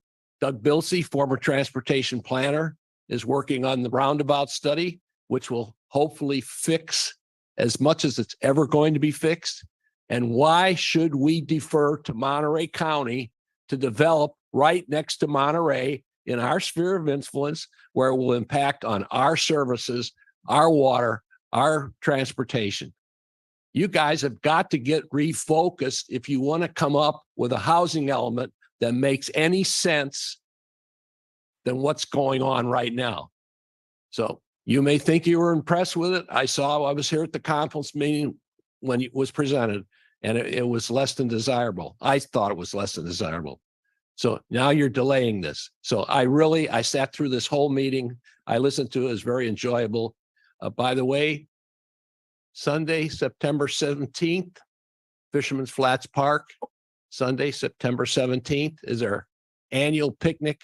It's been regenerated now that the pandemic is over. So the afternoon. So I hope you can all make it. Thank you. What time? Mid-afternoon, like 2 o'clock, 2 to 4, something like that. Thank you. Thank you, Tom. Tom, call me in the morning. I'll be traveling so I can take your call tomorrow. Oh, okay. Thank you. I called, You're always on it. I called the house today. I'm going to get a loan from him because he's making a lot of money. Thanks for letting us know that. I'm going to jump on that bandwagon too. Okay. Let's take it online. Do we have any public comment on the motion? Yes, we do. We have Jean Rash. I'll call in her first. Go ahead. Oh, I'm probably totally confused. I wanted to comment on the mayor appointing or vetting applicants for the commissions and the boards. And I know you've already voted, but it was also on the agenda for number 12. So I still thought I had time to comment. So forgive me, but I need to say this because I said it when I applied for city council and I've been saying it publicly a long time. You need more than the mayor to be doing interviews on commission appointments. I agree with Council Member Ed. You want a broader vetting system. You want a coalition building within the boards that is broad-based, that is multi-opinionated, and it is too problematic to have one person. And Tyler knows I love him, and so this is not a personal issue. This is, people cannot help but appoint people that are like them, that think like them, that are attractive to them, and that's not in the best interest of the city. You need a broader range of thought so that you can, as Ed was saying, go back and forth on issues and really vet things. And I don't know if it's, I'll stop because I think it's too late, but it is on issue number 12. So thank you. Bye. So I would I'm not sure if there's any more public comments, but I would just clarify that public comments should be focused on the motion that's on the table, which is to table the the remaining items that are in front of us. And we do have another commenter. This is a telephone caller with the last three digits, 436. Go ahead, please.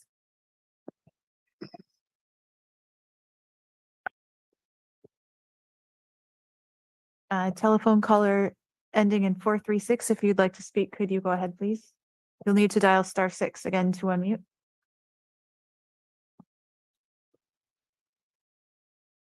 Okay, so I do think you should table it, but I just want to comment. Yeah, you should table it because it's too late.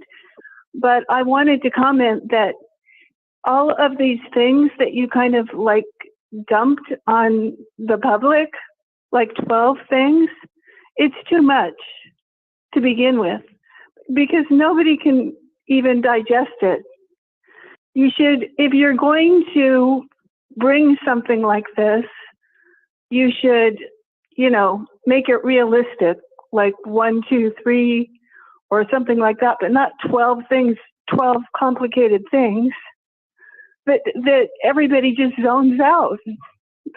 I mean, when you start putting all these filler words in, and it's ridiculous. So there's a lot of public comment about each one of those numbers that people would like to comment on. And when you just dump it all on them like that, they just zone out. And it's kind of like a strategy that excludes people from participating. So it's not very productive. That's my comment.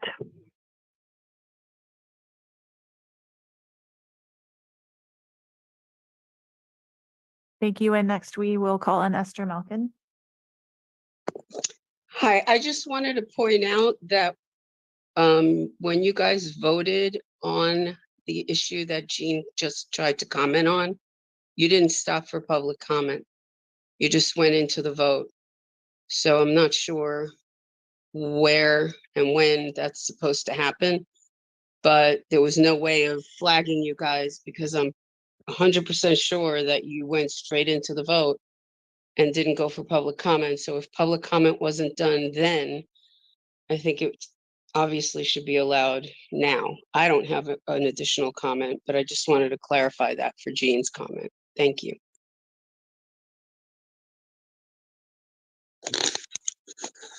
Thank you. And Mr. Mayor, there are no other hands raised. Okay, so I would just clarify for the record that we did go out to public comment. And just to reiterate what staff had recommended, how we handle this at the onset was to get a presentation from staff on each of the items. And then that provided an opportunity for the council to ask questions. And after we went through all the items, there was an opportunity for public comment. And there were individuals that did provide public comment, I believe, including Jean Rash. I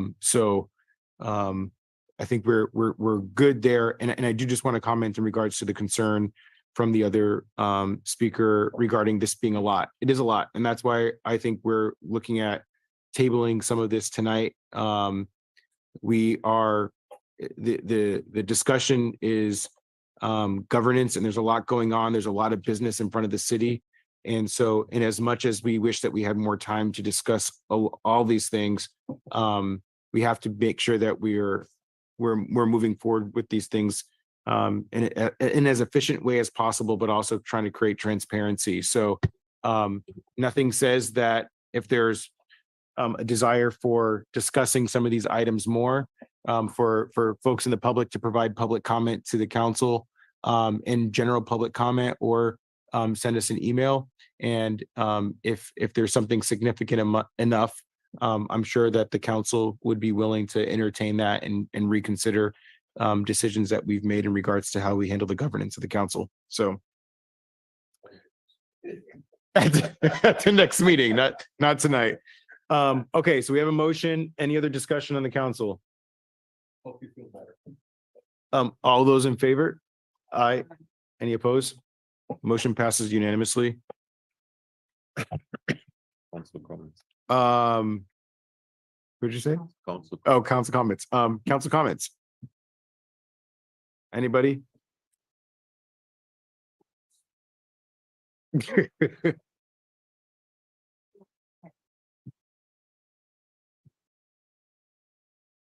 Ed, do you have anything? I got about 30 minutes worth. Do you have anything that you want to share tonight? No, I don't have any, council comments other than, to say, So then you do have council one, comments. I said to other than to say one thing.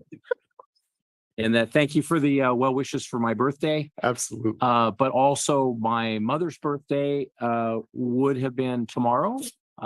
So in honor of my mother who passed 18 months ago, she would be 96 tomorrow. So we've always had not only the commonality of me being her middle boy born, but we always celebrated birthdays together.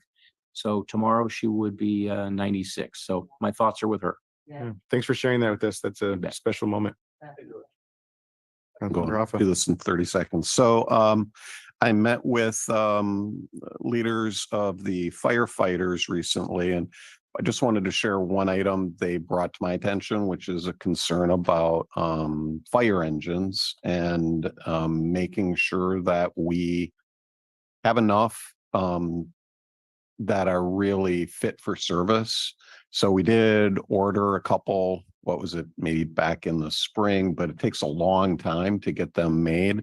So anyway, I just wanted to share that concern with folks. Also, heard from a member of the Casanova Oak Knolls neighborhood community, and I shared this with the city manager, I'll share it with you, a desire on that a part of that community to try to get the community center there opened again. And I do think there's a valid concern there about equity with respect to that neighborhood, with respect to other neighborhoods that maybe are better resourced, and that it's important for us to try to get that center open when we can. And I did share that with the city manager too. Okay. Thank you both. Any other council comments? Alrighty, with that, we'll go to city manager reports.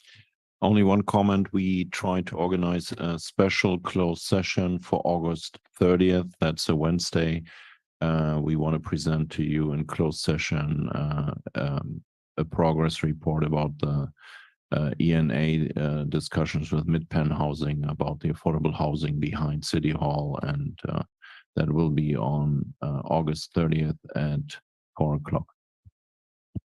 Awesome. Thank you for that update. And with that, we'll go ahead and call this meeting adjourned. Thank you, everybody.